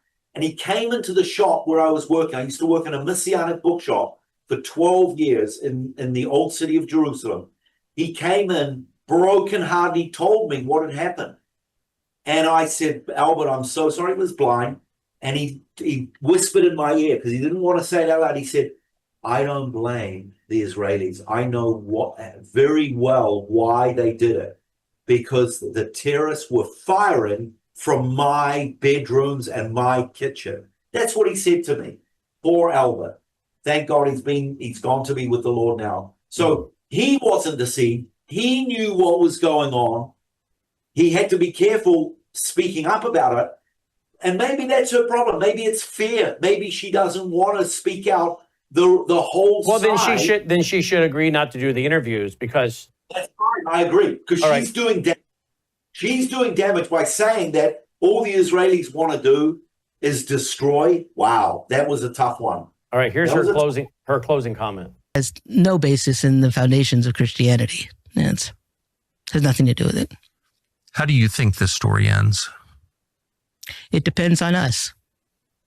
And that's why, maybe I part of me wants to have that message of that we have to do something politically. The Christians have to wake up and tell their because it's all in the hands of the United States. It doesn't matter what any other country in the world does. If U.S. protects Israel, this will continue. And we will get to that conclusion of the denouement, which will lead to a third world war or something of that sort, for sure. So, but also in a spiritual sense, then we also have to recognize, what do we want to be as people? Do we want to follow the way of Christ Or do we want to follow the way of a Christ who leads us to a better world? We live in this world as best we can in order to prepare for the world to come. Christ came and said, my kingdom is not of this world. So if you're truly a believing Christian, you want to do all the things that will put you in good graces with God when it comes to Judgment Day, right? And that doesn't mean rebuilding the temple. It means living like a Christian and trying to build a society that lives by Christian principles, and your government acting as one that acts by Christian principles. And so that doesn't mean slaughtering other people and leading to their cleansing. So let me say, the way to get God's grace is by having a Christian government and a Christian society. I think Jesus called out the religious leaders of his day who were trying to have a moral religious society. And he didn't say, oh, boys, you got my grace. He says, your whitewashed tomb is full of dead men's bones. Your father is the devil. You know, Christian values in government and society are great, but that is not what brings God's grace. What brings God's grace, we all know, is his son, Jesus Christ, paying his ultimate price, the ultimate price for our sins as restitution for our sins. He who knew no sin became sin for us that we might become the righteousness of God. Placing our faith and trust in Christ has nothing to do with Christian moralizing at all. And she is so wrong on so many levels, again, to say that somehow this is what Christianity, biblical Christianity, Christian Zionism is about. It's not. I think she got the order around wrong, Brannon. She started off by saying, we need political answers, or words to that effect. She started to go politically. Then at the end, she said, we need to live as Christ lived. And I was thinking, wow, finally, she's turning around to what the Bible teaches, but she got it right around the wrong order. Where did I hear, when he asked, how's it going to, what's the answer? I didn't hear her say pray. I didn't hear her say love your enemies. I didn't hear her say any of that. And what you've just alluded to, the cross, the message of reconciliation with God, that is the foundation, and prayer. But to have expectations that every government is going to live by the Christian values, she's living in a different planet. So I think she's misinformed. I think she needs to sit down and really go to the Lord and ask the Lord, what can I do to be a peacemaker? But by pointing out Israel, what is it? What did the Lord say? He let him who has no sin cast the first stone. She seemed to be casting a lot of stones at Israel and talking about not just Israel, Christians, Christian Zionists, America, American churches, American citizens. Well, this isn't going over very well for Tucker. My buddy Daniel Greenfield has commented on the page underneath this player. This is right under the player of Tucker's interview. That's George Stephanopoulos' sister, as in Clinton's operative. Tucker might as well just admit he's become a Democrat operative. Here's Vivid, a great Twitter feed. Christians are safe, respected, and cherished in Israel. Christians are being slaughtered in Muslim countries. You're not fooling anyone. You have just reached a new low, Tucker. You're a disgrace. LOL, yes, ignore every demographic statistic. Just claim Israel's Christians are declining based on anecdote. Lies won't solve problems. Israel has had a large Christian growth since 1948. And it goes on and on. Brannon, not going well for Tucker.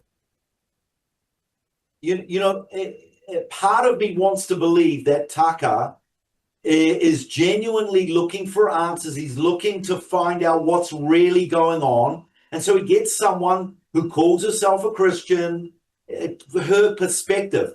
Why doesn't he get someone like a Messianic Jew to give another different perspective? Yep. Well, Fred here says, if the name Agapia Stephanopoulos sounds familiar, it's because she's the sister of Obama's and Clinton's pal, George Stephanopoulos. She was born Anastasia, but took the name Agapia when she took her vows to become a Greek Orthodox nun. She's a notorious anti-Semite who works for the PA, that'd be the Palestinian Authority. She actually works for them. Well, I'm just reading what's here, but when I told you I want to follow the money, this is what I'm talking about. Well, Brannon, you were right. You were right. She works for them. There you go. There's the money. That's where the money comes from. Connect the dots, folks, instead of listening to the paid charlatan Tucker Carlson. That's what the person said. Well, we should do some more digging to see if she really does work for the Palestinian Authority, but that's very interesting. Tucker, I'm an indigenous Christian living in Israel. The woman you interviewed is not. I can't believe how many lies just came out of her mouth. Many people have asked you to interview me, yet you've ignored me. Is truth important to you? Let's talk. And this is Shadi, whatever. He's founder of Israeli Christian Aramaic NGO. He's a former Knesset, looks like. Yeah. Israel's the only safe haven for Christians in the entire Middle East. The only place where the numbers are actually growing. Avi Yemeni, I know very well of him. He's a Jewish man, lives in Australia, and he's not a believer, but he's very, very pro-Israel, and he loves the Christians. Funny how Tucker won't mention this. Qatar Christians potentially face being sentenced to death if they're discovered to be Christians. It's likely that most Qatari Christians who are killed for their faith die at the hands of their own families.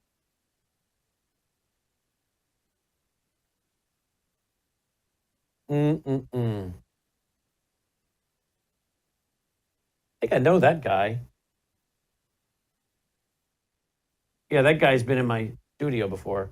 Let's see. Paul Revere. I mean, there's just so much here. Not going well for him, for Tucker. Yeah. Well, there you go. Well, we just did tonight what Tucker Carlson apparently won't do. We played one side and then we answered it. Played one side, then we answered it. Tucker, here's the question. Are you too much of a coward to have me on your broadcast? You want to talk theology and doctrine and eschatology? Invite me, Tucker. But I don't think you got the guts to do it. And how about having Aharon on? I'll give you a cell phone number. Just text me, Tucker. But again, I don't think you got the guts to do it. I think Tucker's a little girl. Hiding behind a fake laugh and his chubby little face. Aharon? Well, Paul said to Timothy, Brannon, all scripture is inspired by God and it's useful for correction, for teaching. And that's what we use to lead us into the truth of what is going on past, present, and future. Not humanism. Paul wrote to the Colossians and talked about, what was it? Vain philosophy. And this, their own ideas and their agendas. And I don't.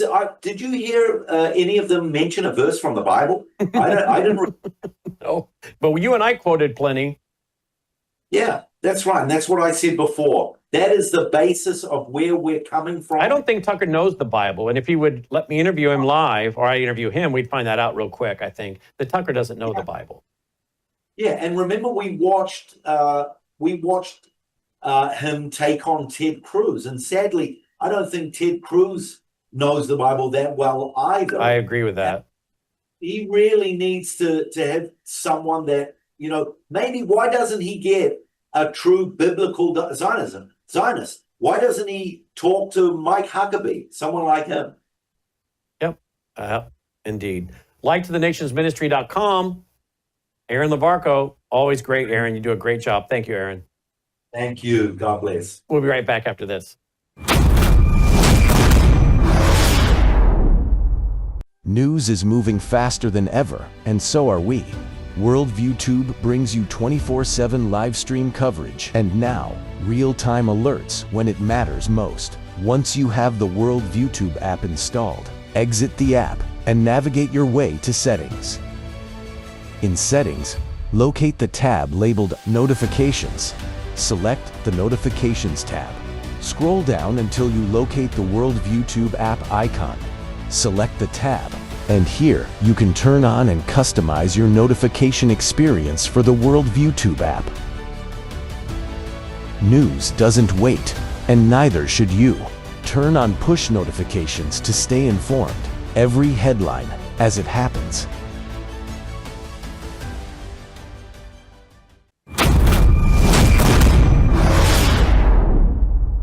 Joining me now is Annie Cyrus and a guest who hasn't been here for a very long time, Amin for Eddie. He joins us now. Amin and Annie, welcome to the broadcast. Thanks for being with us.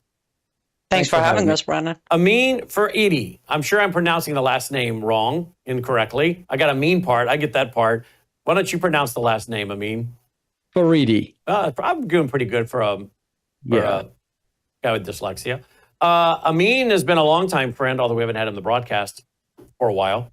I sent over a story to Annie, and I said, are you familiar with this? She said, not only am I familiar with the story, I know Amin. I'm like, what? I know you guys were friends. So here, I've been friends with you for a long, long, long time. Annie, a long, long, long time. Had no idea you both knew each other, at least unless I somewhere knew and forgot that I knew.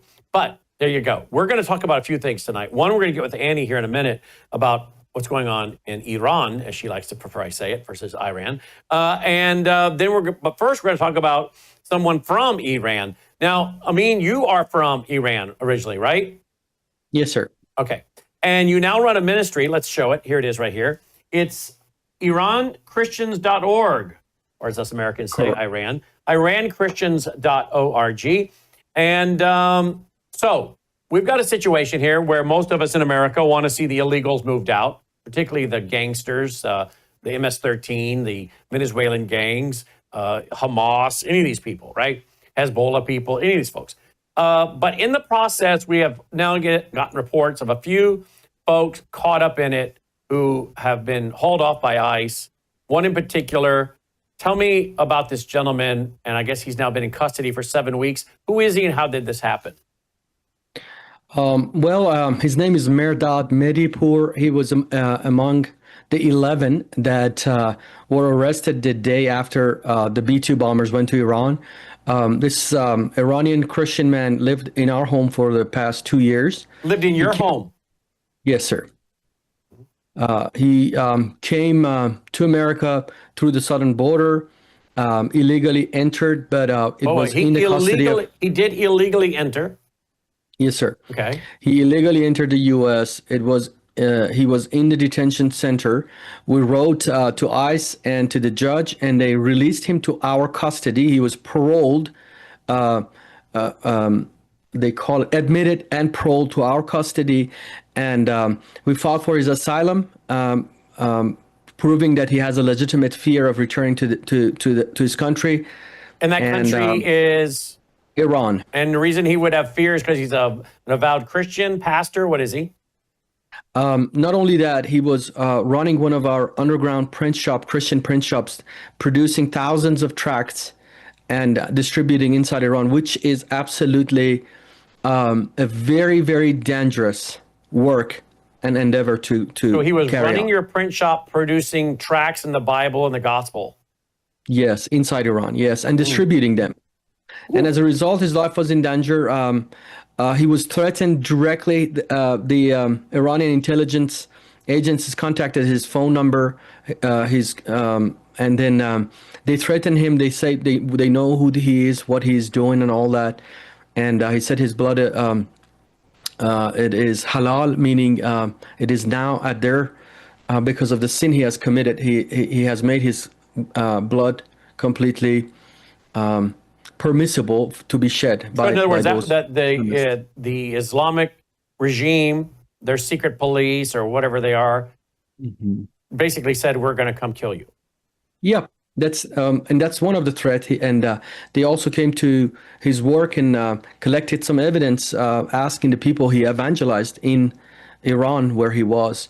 They were gathering the information, but before they caught him, he got out and he made it to America. And we complied with everything that the United States Homeland Security, Department of State, USCIS, you name the bureaucracies. We applied with him. We complied with everything.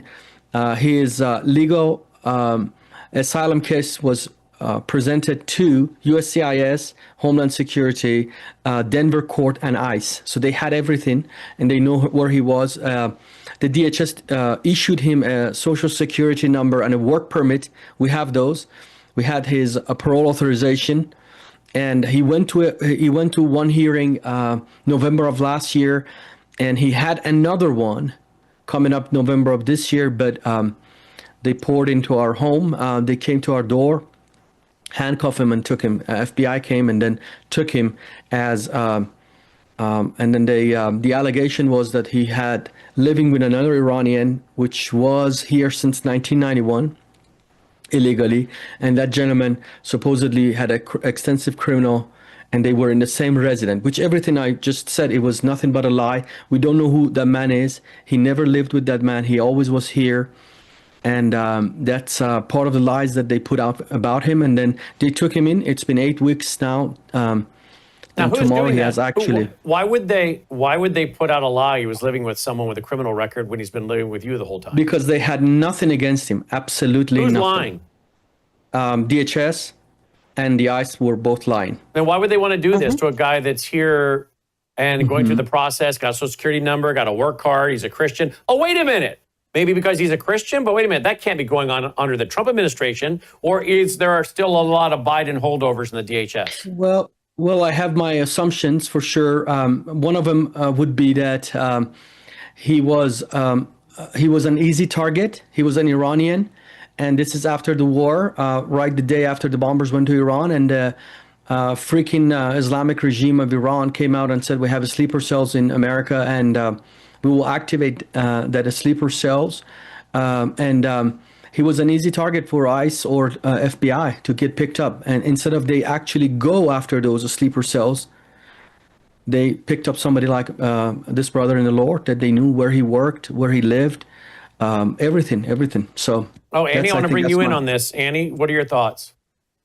Yes, I originally talked about Mehrdad's case on your program, Brannon. It was the show we were doing after the ceasefire was called.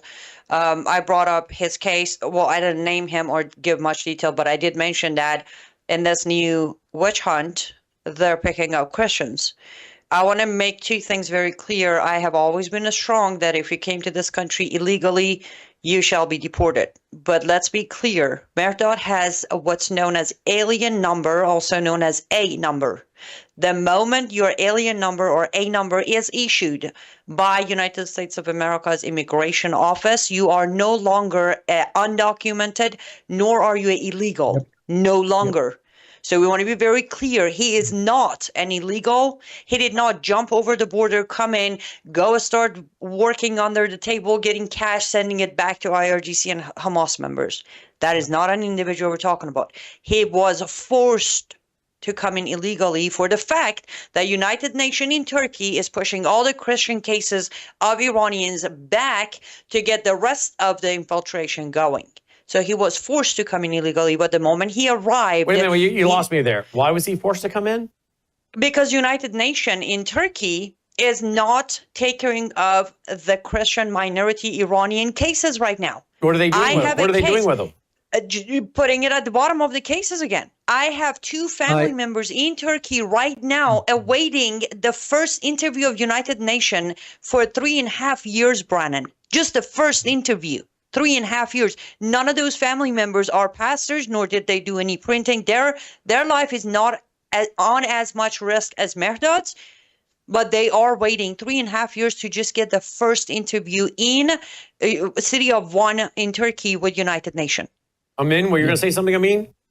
Yes, I want to add something really important to what Annie says, because our ministry is working and advocating for these Christians for the past 44 years. So in 2015, United Nations, the commissioner, UNHCR, commissioners of refugees, turned the interview process from what we call a neutral officer to the Turkish immigration officer, meaning a practicing Sunni Muslim now is going to make decision in regard to an apostate or a traitor what would they call the Muslims who convert from Islam to Christianity.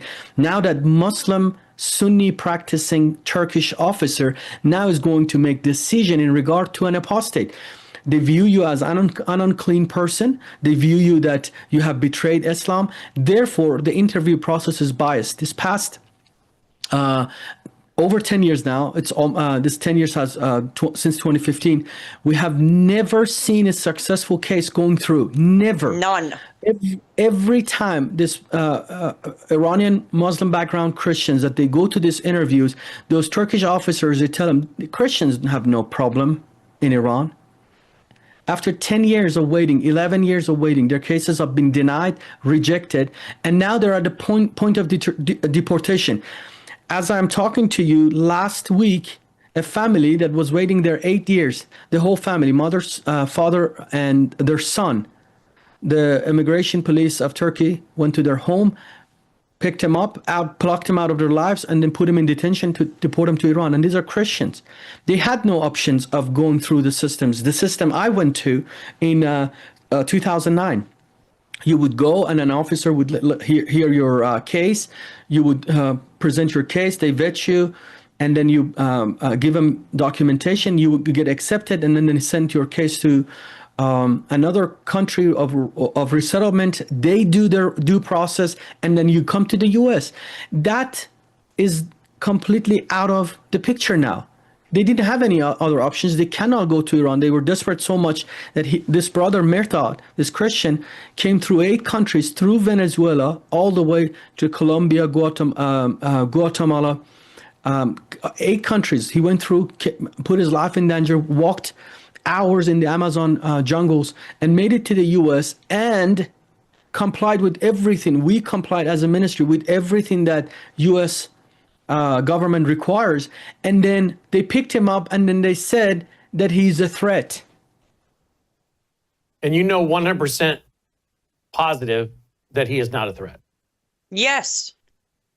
100 million %. If they had anything against him, he would have been already deported. Now, do we have to worry?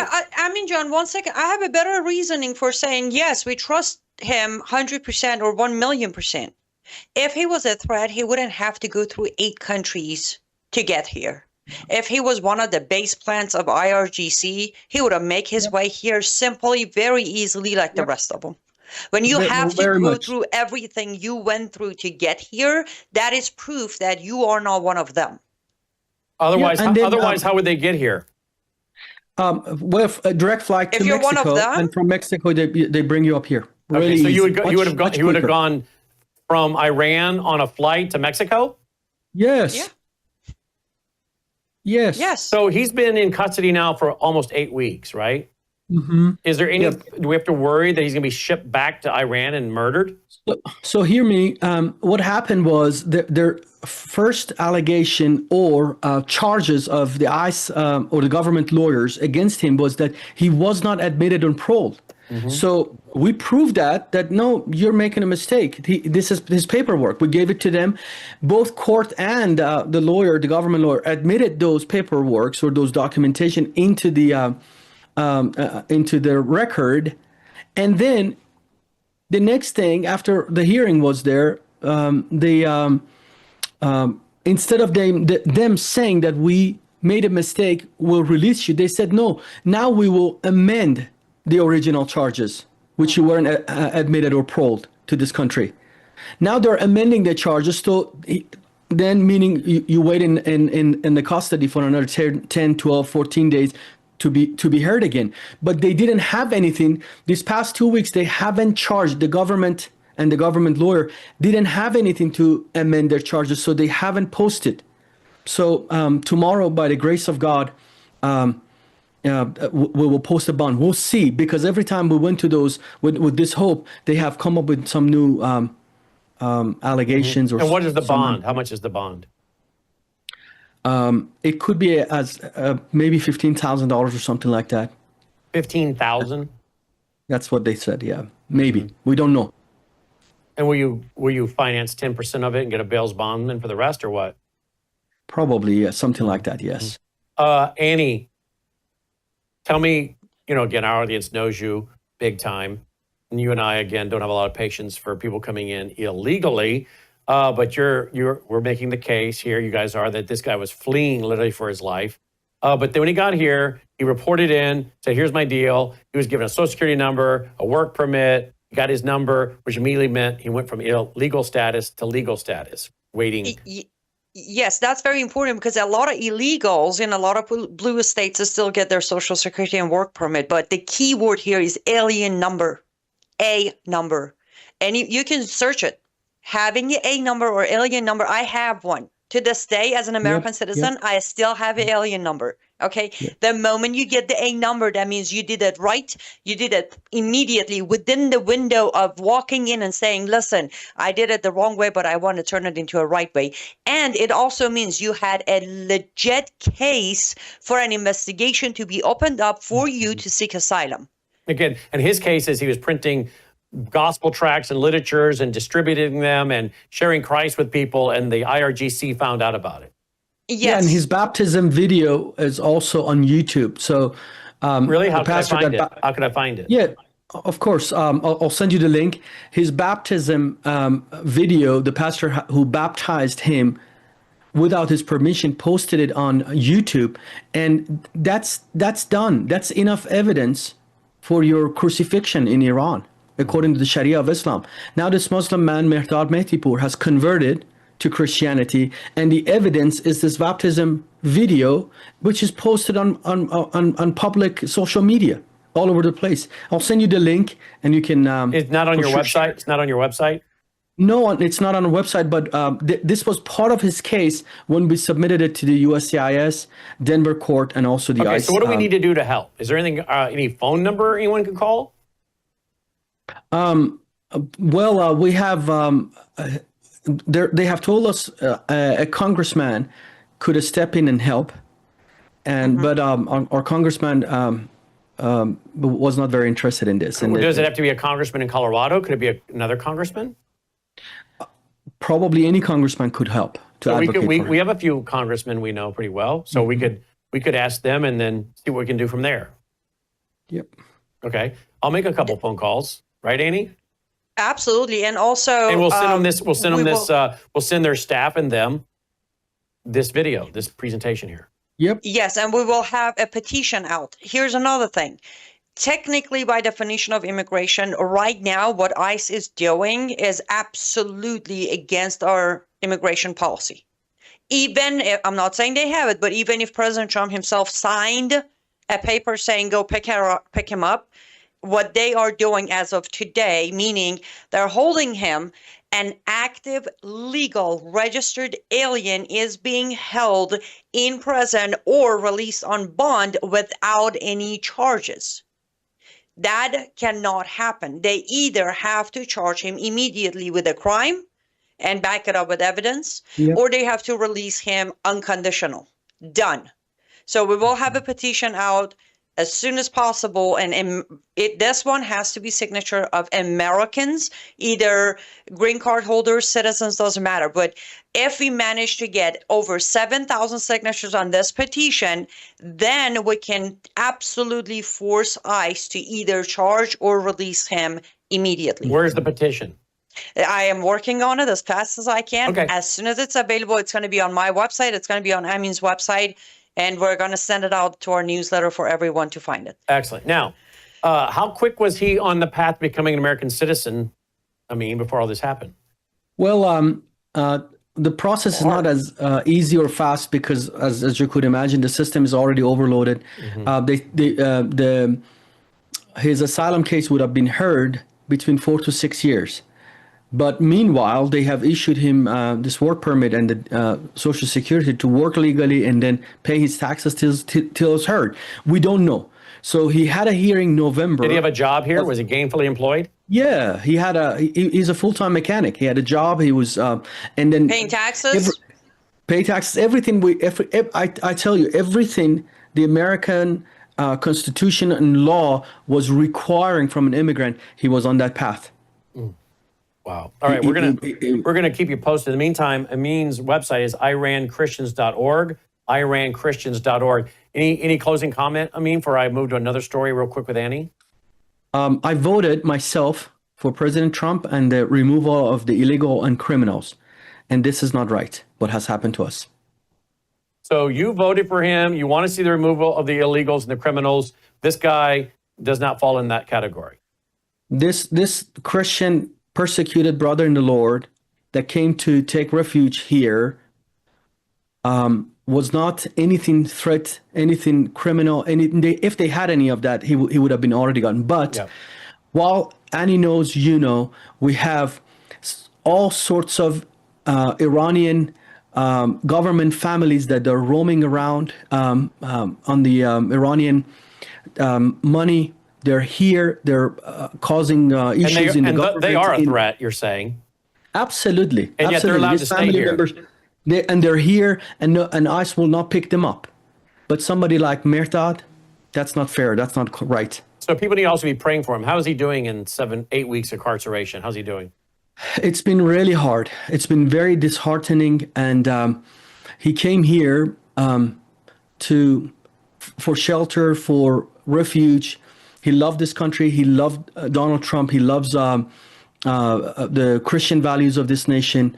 But it's been very disappointing, of course. Well, tell him to not lose hope, that Americans are paying attention, and America is a place of grace and mercy in so many ways. People want to see the right people. They want to see people that are at risk of persecution or even death, as this is his case, if he goes back to Iran, find a safe harbor in America through the legal process, which he was working on.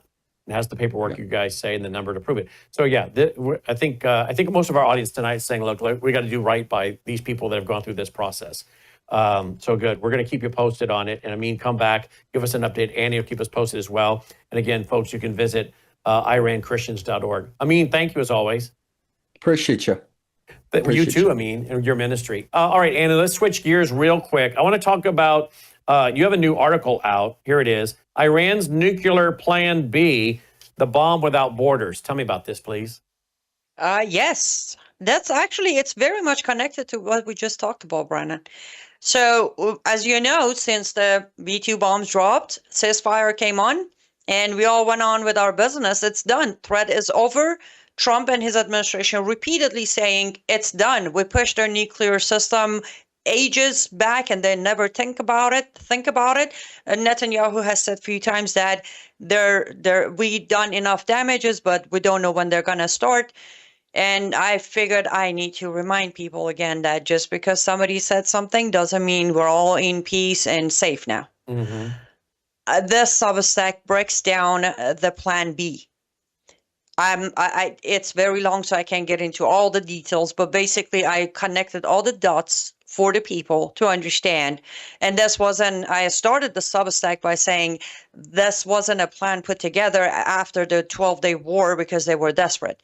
Iran has been practicing, and all the evidence and the receipt, as always, it's within that Substack, which will also be available on your website, on your vault shortly as well. So your audience can also find it there.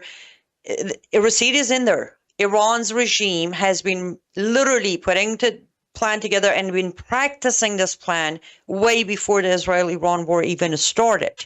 I strongly believe today they're implementing the plan, and that is to build this bomb outside of Iran in their allies' places, as we were just talking about. Venezuela is on top of that list. They have done a test of building other type of missiles inside Venezuela before. They've been caught doing it. However, we have no control over Venezuela. I have named certain other countries such as Pakistan, North Korea, also Syria. I have it on. If they can buy their way into what they need, they will do it. The new leadership may not work with them. We don't know. Bottom line is, Iran did not give up on their nuclear plan. And we're not all safe over here. Unfortunately, our leaders are all too busy congratulating themselves. Nobody's following the money. Nobody's following the track. Nobody's looking at Kolang Mountain that I reported on, that is confirmed by the agency that it is 150 meters deeper than Fardo. And they already know that they have tracked uraniums in there. Nobody's even paying attention, Brannon. And I'm worried that while we all think it's done, they're actually finishing building their bomb. Now, why are you calling it bomb without borders? Because they're going to build it outside of Iran. And based on my report, I think there will be 7 different countries involved getting the pieces, transferring it, storaging it until when Iran is ready to put it together. And on the tracking, I have the conclusion that if they are doing what I have tracked and showed receipt for, when they have everything ready within these 7 countries playing their own roles as allies of Iran, it's going to take Iran hours to put this bomb together, not days. What countries are they building it in? Well, each country, I broke it down, but each country is playing its own role. For example, Pakistan, which I just broke another news on Pakistan, which is extremely disturbing with Trump administration now allying themselves with Pakistan. Remember, Pakistan is the father of nuclear bomb, accomplished, tested, and estimated 170 of them in its country, built by a man who actually started Iran's nuclear program. That man is in Pakistan. And he's not an ally of Trump. Neither is the government of Pakistan. By the way, just in case if anybody thinks Pakistan is going to be our allies now. Pakistan is the perfect place to put I called it the mentor, to put the actual process together. That's where Pakistan comes in. You have, why am I drawing a blank on Sudan? Can be a great storage. I know there's a lot of chaos going on in Sudan. I know Sudan decided to side with Arab countries. However, they still have the militia groups that work with Iran and have done in the past, and they have perfect locations for storing what they need to store until the next piece is done. You have Venezuela, as I said, they have already helped Iran building other materials. You have Syria that has great passing when these need to get into the country.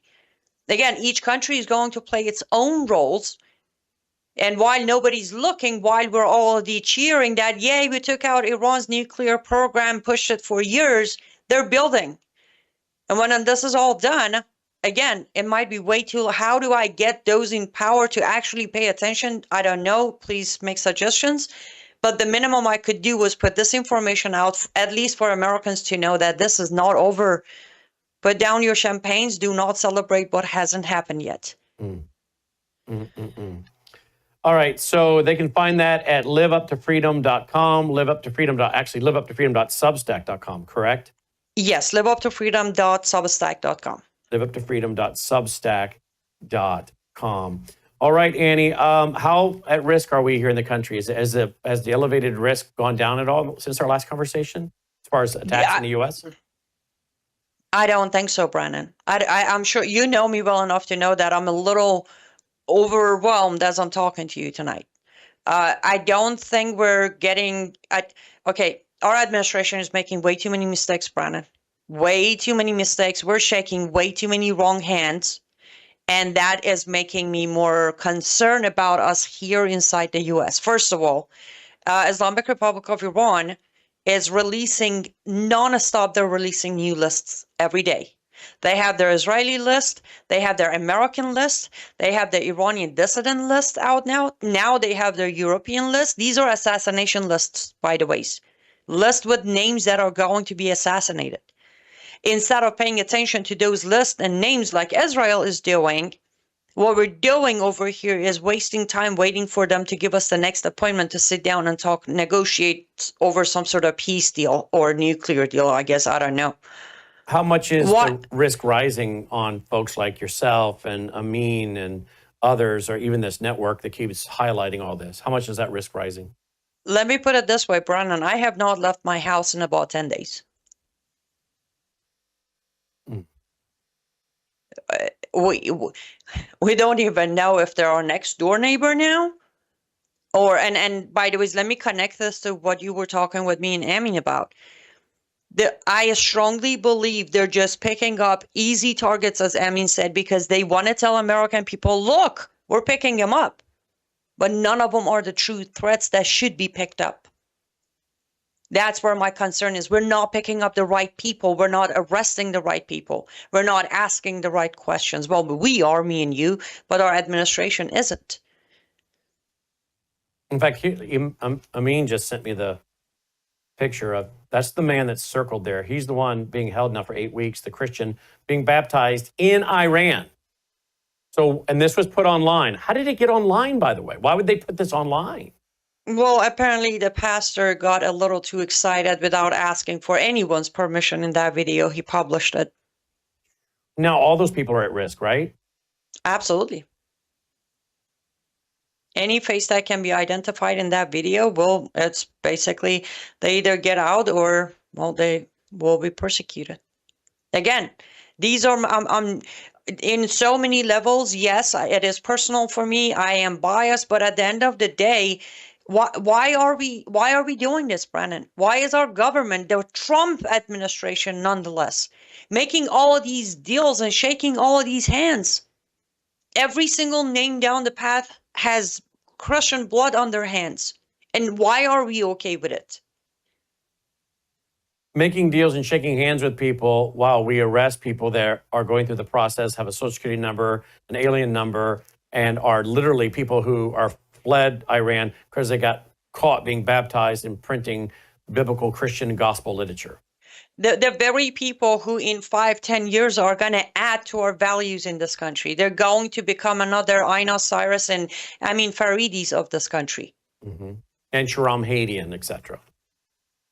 Yes, it is. I agree with what Amin said. It's extremely disappointing to know how bad things are getting under Trump administration when it comes to red-green axis. There is no protection of Christians inside the country, outside of country. It doesn't matter. Live up to freedom. And we both know, I'm Yeah. sorry, but just want to say, we both know if this was Biden administration, you know what was happening right now. Mm-hmm. If Biden administration picked up a Christian pastor Iranian who had an alien number and a social security, it wouldn't be as quiet as it is tonight. Yeah, I know, because nobody wants to report anything for fear of being anti-Trump and losing their audience and their money.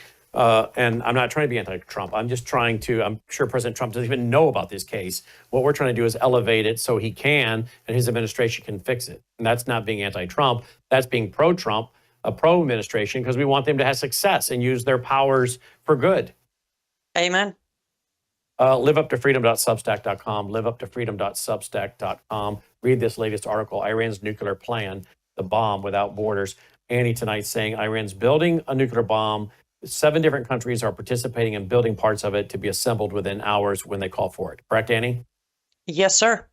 Read about it. And again, the receipt is right there in the Substack. I am not making this up. You'll see it. Well, Annie's show is every day here at 3 p.m. Central, 4 Eastern on Worldview Tube. 3 p.m. Central, 4 Eastern, right here on Worldview Tube. Our broadcast partner, Annie Cyrus. Annie, as always, thank you. Absolutely. Please stay safe, Brannon. You too, my friend. Annie Cyrus. Don't forget about her studio, lutfstudio.com, lutfstudio.com. You get some of her beautiful handmade artwork made by Annie herself. All right? We'll be right back after this break.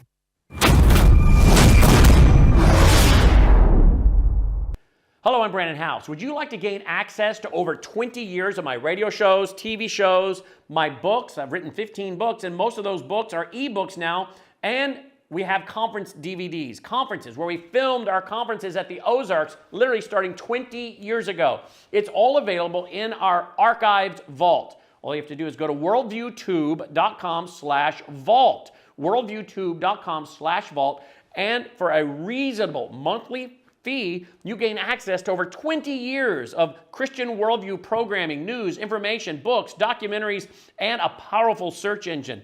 And folks, it's a great way not only to educate yourself, equip yourself, but it's a big way that you can help fund our continuation as a broadcast network. Please check it out. worldviewtube.com/vault, worldviewtube.com/vault, and help us continue pushing out a Christian worldview.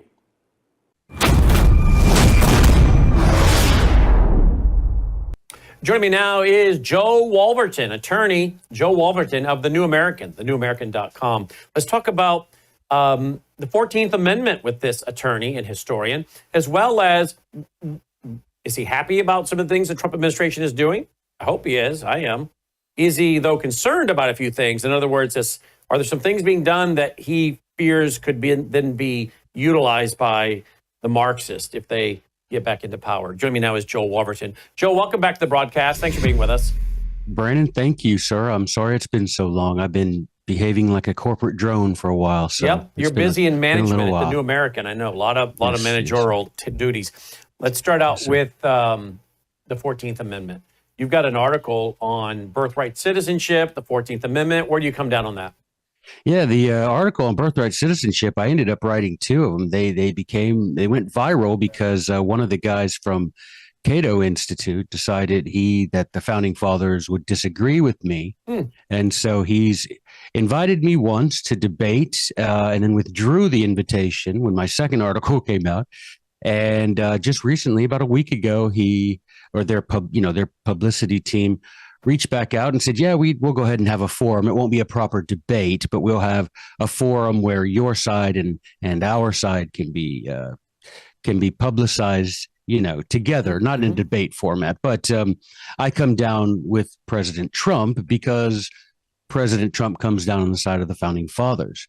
And that is to say, being born in the United States does not make you an American. That's so nonsensical that if you asked any one of the founding fathers that, you'd get the most astonished, slack-jawed look, because it would make no sense to them that the concept of naturalization exists if simply being born in America makes you a citizen. So in other words, they would. It's also derogatorily referred to as an anchor baby, right? Right. Which basically is if you can cross over and have a child, then they're a citizen. Boom. Right, and that there's a good analogy that's made at the time of the founding, where it said that imagine that your neighbor's cow crossed into your yard and dropped a calf. No one would argue that cow and that calf belong to you now. You would simply call your neighbor and say, hey, man, your cow just dropped her calf and they're here in my yard. You want to come get them? You want me to help you You wouldn't assume that cow and calf are now part of your herd. You wouldn't assume that. And that's the same way it is. Just crossing over an imaginary line into the United States and having a child being born there does not make you an American. There's a process. Being American is more than where you are born. Being American is a culture. Being American is a way of seeing the world. And this is the way it's always been. And our founding fathers, not only knew this from their own experiences, some of them being second, third generation, in America, grandparents coming from England or Scotland or Germany, but also they read Emmer DeVaudle's book. And Emmer DeVaudle, Franklin, as you and I have discussed before, Benjamin Franklin said every member of Congress carried that book with him. That book of Emmer DeVaudle, The Law of Nations, was the book that George Washington famously checked out of the New York City Public Library and forgot to return for 300 years or 200. And, they made a big deal out of it about a dozen years ago. You're being serious. I'm being serious. Yeah, about a dozen years ago. The late fees. Discovered. Can you imagine? Right. That's right. They discovered it, and he owed something like $300,000 in late fees. And they mercifully, let him off the hook. But they didn't go after his estate. Yeah, they forgave him. No, they didn't go after his estate. But they did make a big story out of it, and that was Emmer DeVaudle's book, The Law of Nations. And in that book, it clearly explains what the concept of citizen and the concept of natural born citizen, and why that concept of natural born citizen is even higher, because you want to have that. Whoever is the commander in chief of your armed forces, says Emmer DeVaudle, whoever that person is, you don't want there to even be a chance that person could even possibly have divided loyalty. You want that person's loyalty to be to 100% to the United States of America, or to whatever country he's the commander in chief of.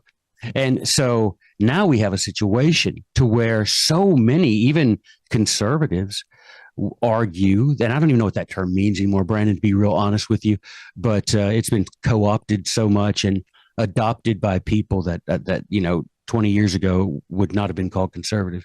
But they themselves espouse this philosophy that if you're born here, you're an American. That just to me, that is so head-shakingly illogical.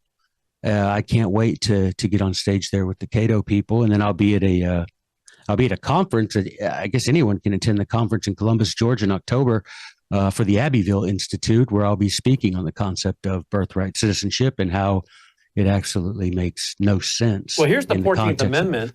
The 14th Amendment: all persons born or naturalized in the United States and subject to the jurisdiction thereof are citizens of the United States and the state wherein they reside. That's a key phrase, and subject to the jurisdiction thereof. What does that mean?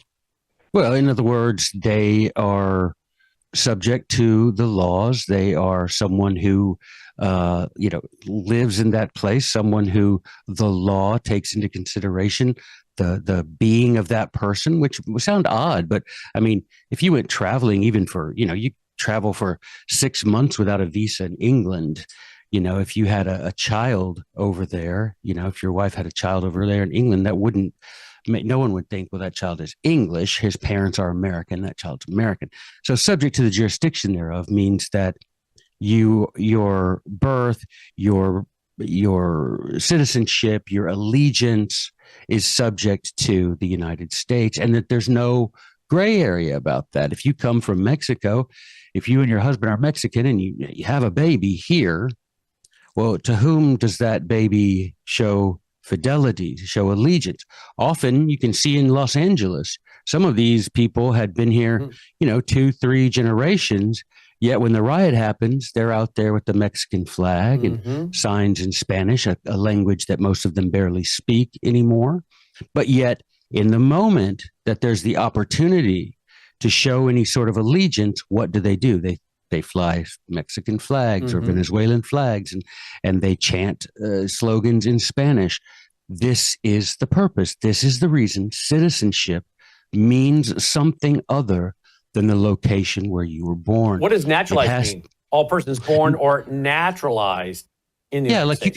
You can be born in the United States, and you can, if you come here through legal process, right? You can come into the United States legally. We have millions of people who come here legally with visas and whatnot. And then you have the intent to become a citizen, and you go through a process of naturalization, which basically says at the moment you've taken your oath of allegiance to the United States, it's as if you were naturally born here. That's why it's called naturalized. You're someone who wasn't a citizen, but after you've gone through the legal process and that final day, you take your oath of allegiance, then you are naturalized. That is to say, made as though legally you were always born here, right? Senator John Howard of Michigan introduced the Citizenship Clause in 1866.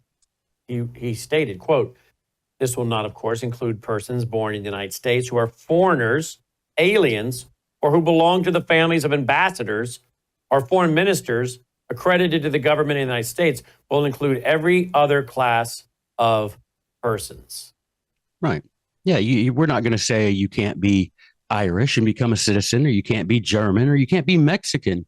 I've got many acquaintances, many former clients who are born and raised in Mexico and go through the naturalization process and are now proud Americans and are completely opposed and critical of the sites they see where these third, fourth generation, descendants of Mexicans go out there and proclaim their allegiance to Mexico when it's the United States that's made them prosperous. I lived in Mexico for 2 years, and I saw firsthand the poverty, and I saw the very reason anyone would want to take his life into his hands to get into this country, Brandon. I would do the same were I there. However, doing it illegally, I've also seen what happens. You're constantly looking over your shoulder. You're never able to be settled. And that's because the double-minded man is unstable in all his ways. And so when you know you're not doing it the right way, you never can be settled. You never can be at ease and comfortable. I've been, for example, in a Pilgrim's Pride chicken factory out there when I was an attorney, saw immigration come in and just hundreds of illegals just scramble for the doors. right? Because they know that it's not legal what they're doing. Now, I have pity on them. Naturally, I have pity on them because they have families to support, and I know what it's like to try to do that in Mexico. But I also know that, there is the right way to do things. And when you do things the right way, yes, it's probably, it certainly will be harder in the short term, but in the long run, you'll have a longer, calmer, more prosperous life. And as the senator there said, we're not barring anyone from becoming a citizen, right? That's not our purpose, but our purpose is to define what is a citizen and not to exclude anyone a priori. Like I said, we're not going to say, hey, you're from Mexico, you can't be that's ridiculous. We would never say that, or El Salvador or Venezuela. We would never say that, but we will say citizenship is something of value. That's something to be treasured, to be guarded, to be something that comes from your heart. It should be earned. It should be earned by all of us. In fact, even those of us. I'll say it. I mean, I think, Brandon, I know you're a man of God as well, and I think that one day we'll sit down with our Savior, and He will require an accounting of us having been born in the United States of America. I think He will require an accounting of that because we have to earn it as well. Not now. Different ways, obviously, because we were blessed enough to have, my parents were both, born here. My 11 generations, since Jamestown, my family's been here. And so I'm blessed that way, but I have to earn it as well by doing things like I'm doing, trying to educate people about what the Constitution means, how people themselves can find out what it really means. That article you're quoting, if you just Google my name and birthright citizenship, there's a couple of articles that I wrote, like I said, that kind of got a lot of traction, got a lot of attention, got me on a lot of shows. But basically, you need to think about what an enormous, invaluable, inestimable blessing it is to be born in the United States of American parents. And what do we owe, right? We're so focused outwardly on what do these people owe when they come here to be citizens. And that's good, and that's right and correct. Everyone has to earn that because it should be, Brandon, something you treasure, right? It should be something you treasure as much as you treasure your family name, right? You should treasure the allegiance, your political, as it were, allegiance, where you're born, your people. It should matter who your people are. And if you want to be an American, well, then you've got to earn that. And if you do, then, you've earned the right to be at peace and to be calm and to pursue your happiness like everyone else. And there's anybody, all are welcome to come and start on that path toward citizenship, toward naturalization. It's a wonderful thing. And I've seen it. I've been at those events where they have the swearing in ceremony. It's a lovely, touching thing. Let's talk about the Trump administration. Things they're doing that you're happy about, things you're concerned about and kind of watching. Well, I'll start with the things I'm worried about, and I'm worried about it mostly because there are a few things I'm worried about. I'll start with that so we can end on a good note. How about that? I'm worried about his the martial law in D.C. I understand. If you've been to D.C., you've seen what President Trump is talking about, and you can't help but hear about it. It's one of the most corrupt cities you've ever been to, particularly in the United States. That is, not only just for the politicians, but just the local politicians as well, and the crime rate. But this is my worry, Brannon, is that this attempt to federalize, as it were, the National Guard, and to impose what by other words would be called martial law on Washington, D.C., you get a Marxist, you get in there, you get someone who is completely disdainful and disrespectful of the Constitution. And then he'll say, well, Memphis is the murder capital, so we're going to impose martial law on Memphis. And then he'll say, well, Detroit is up there in St. Louis. And soon you have this Hegelian thing where the government creates crises in order to solve them. and the solution, the cure is always worse than the disease. Now, when you it and I comes have to these not things. rehearsed this interview. No. You didn't even know what questions were coming. I didn't know what your answers were going to be when I did ask a question. But isn't it interesting? You and I both have the same concern. I don't really have a problem with D.C. because I think it's supposed to be a federal district anyway. So the federal government wants to run it. Have at it. But I don't want to see a precedent where they said, well, we might have to do this in other cities.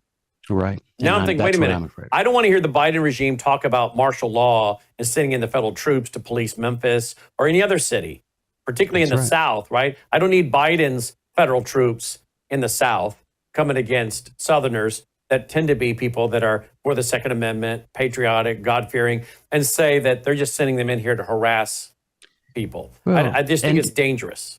And it is dangerous. It's unconstitutional. Well, 100% unconstitutional, but that's never stopped them before.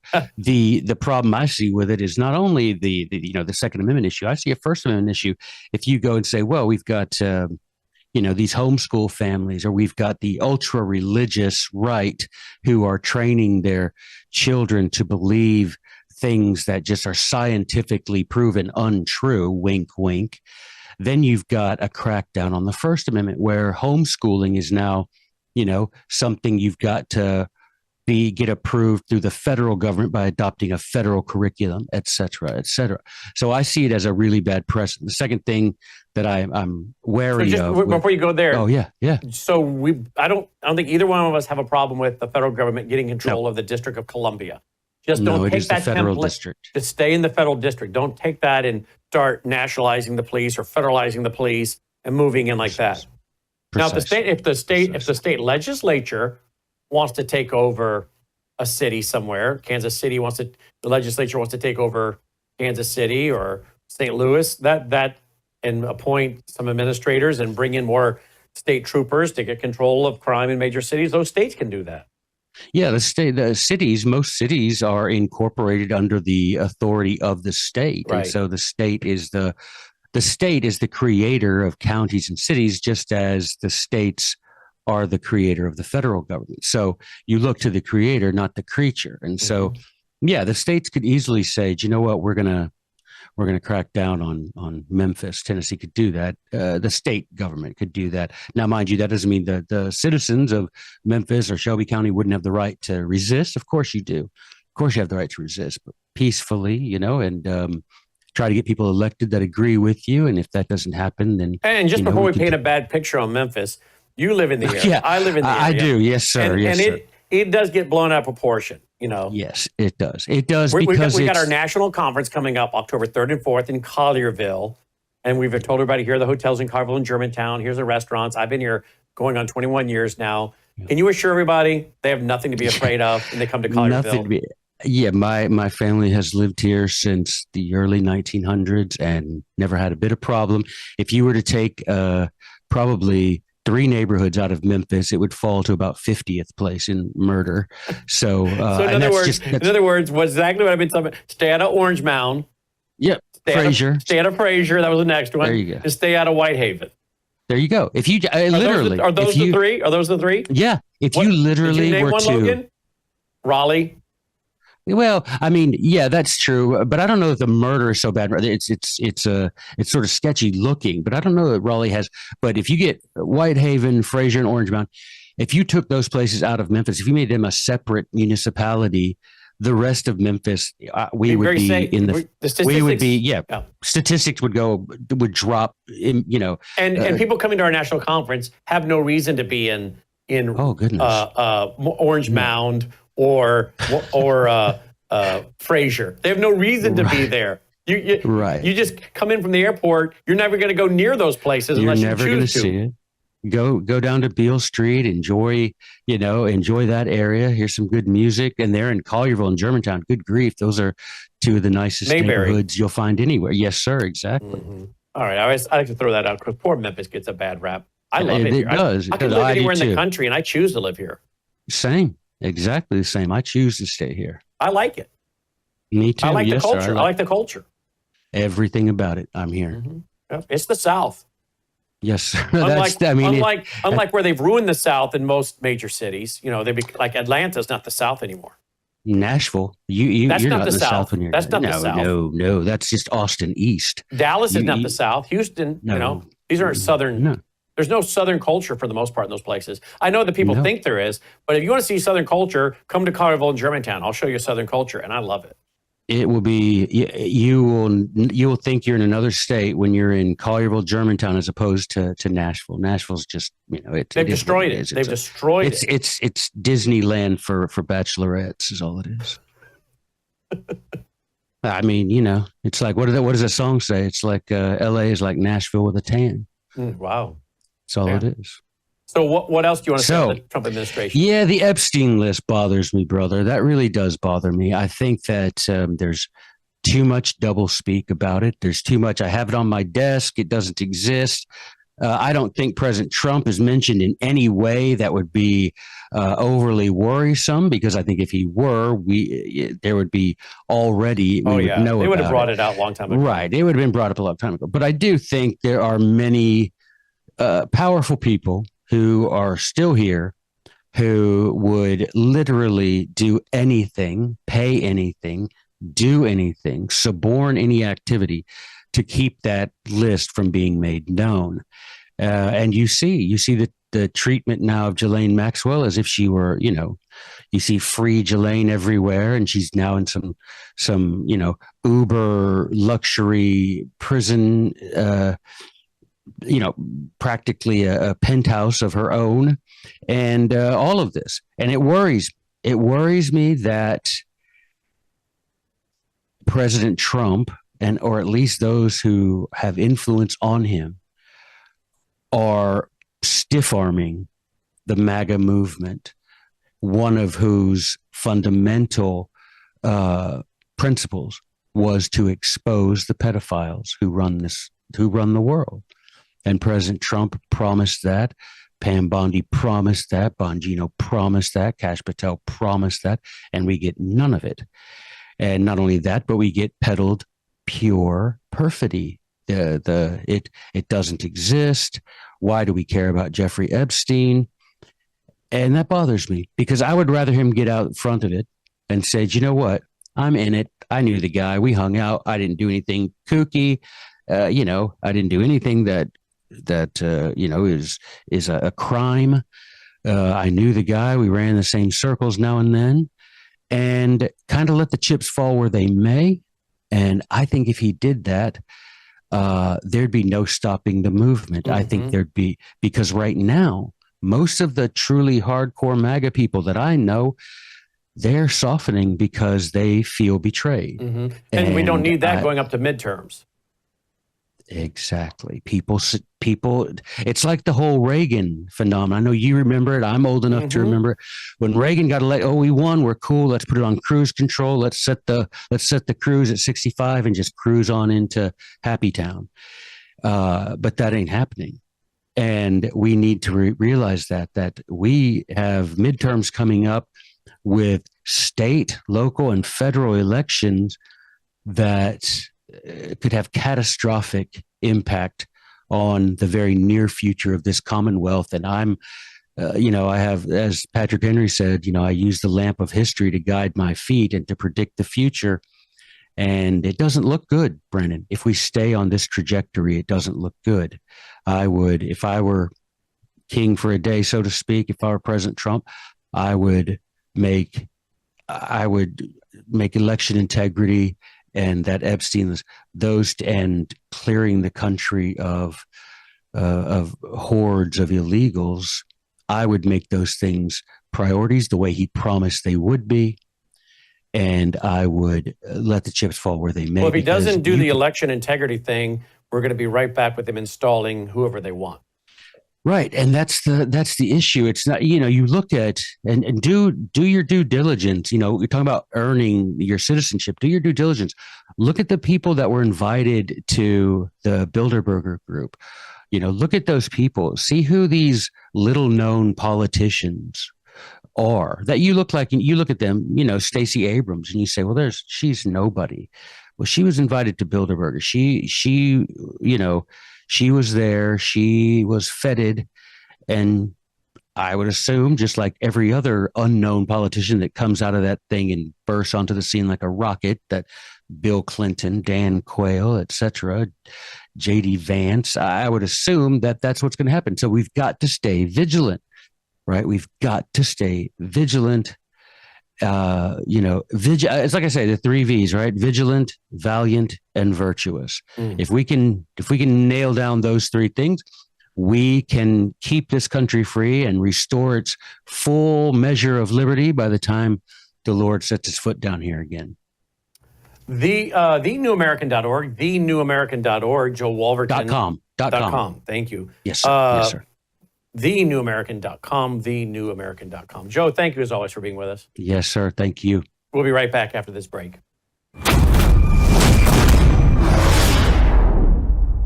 A lot of people are having great success with a weight management program with Bella Trim, but it's just a tool. In terms of ingredients, Chromex or chromium picolinate improves the actions of insulin, so you have better glucose management, and in addition, it promotes fat utilization. Fat utilization or fat burning is also a feature of metabolite, which are 2 botanicals that stimulate a switch called AMP kinase, and so you tend to burn fat, reduce belly fat or visceral fat. Who doesn't want that? Metabolite has the ability to stimulate satiety or reduce those cravings. That's really very, very important. And it does that by raising GLP-1 levels. In addition, we've addressed the microbiome by using prebiotics. Healthier microbiome, better weight management.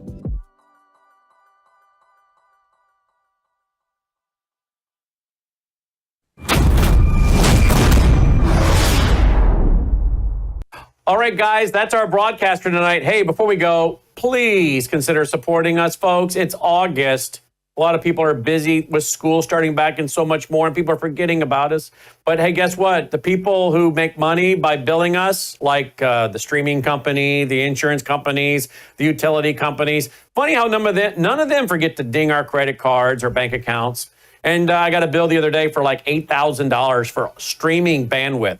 Because we have so many people watching the broadcast, which is great. So many people watching the program for free. But you know what? It's not free to us. We have to pay for all that streaming. So again, if you appreciate the fact we're pushing out so much programming, like you're really not going to hear these stories anywhere else. You guys know that. Now, if you're here and you are supporting us, thank you, thank you, thank you, thank you. If you cannot support us financially, will you pray for us? For protection, for wisdom, for discernment. Will you order some business cards and pass those out to your family, friends, a stack of 20? You can get them for free at worldviewstore.com, worldviewstore.com. But if you are watching and you really benefit from the network and the shows, the broadcast, the truth, but you're not supporting us, but you can afford to do so, why not? You want it to continue, don't you? We really do need your support. Please. $10 a month, $20 a month, one-time contribution. Can you do $100 tonight? $500? Some of you maybe $1,000. You can do it. God's blessed you.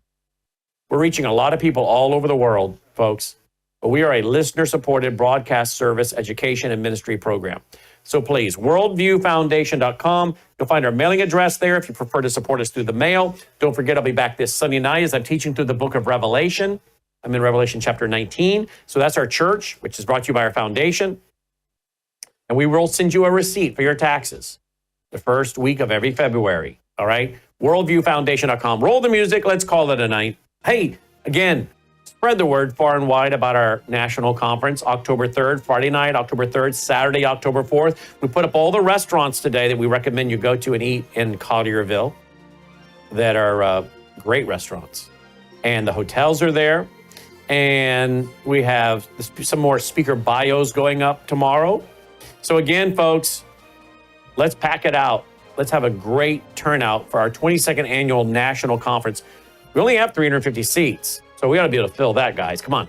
I know a lot of you probably saying, well, I'll just stay at home and watch it. I know that's the easy thing to do. But we need you to minister to us. And we minister to you. And I'll tell you what, you will encourage us so much by showing up. And you're going to benefit a lot more than watching it through the vault. You know you will. You'll benefit from being there with like-minded people. So come join us. Worldviewstore.com, worldviewstore.com. Till next time, I'm Brannon Howse. May God save America. Take care.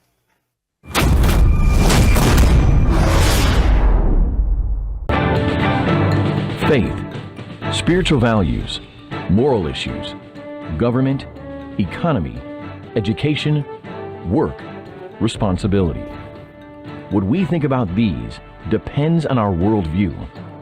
Now, VCY America presents Worldview Radio with Brannon Howse. And welcome on this August 12th, 2025. August 12th, 2025. Wow, here's a headline for you today. Profit-driven AI Jesus. Profit-driven AI Jesus chatbots prey on prayer-driven Christians. All right, folks, this is just one of many stories we're going to cover today. You knew it was going to happen. AI Jesus. And you can ask him questions. You know, this is, in my mind, very, very, very troublesome and blasphemous. I have no problem with a software program that allows you to ask Bible questions. I think that's what we have when we use our commentaries, right? When we look down in the bottom of our study Bibles to get a more clarification of what the verse means. Technology is a wonderful thing. I have no problem with that.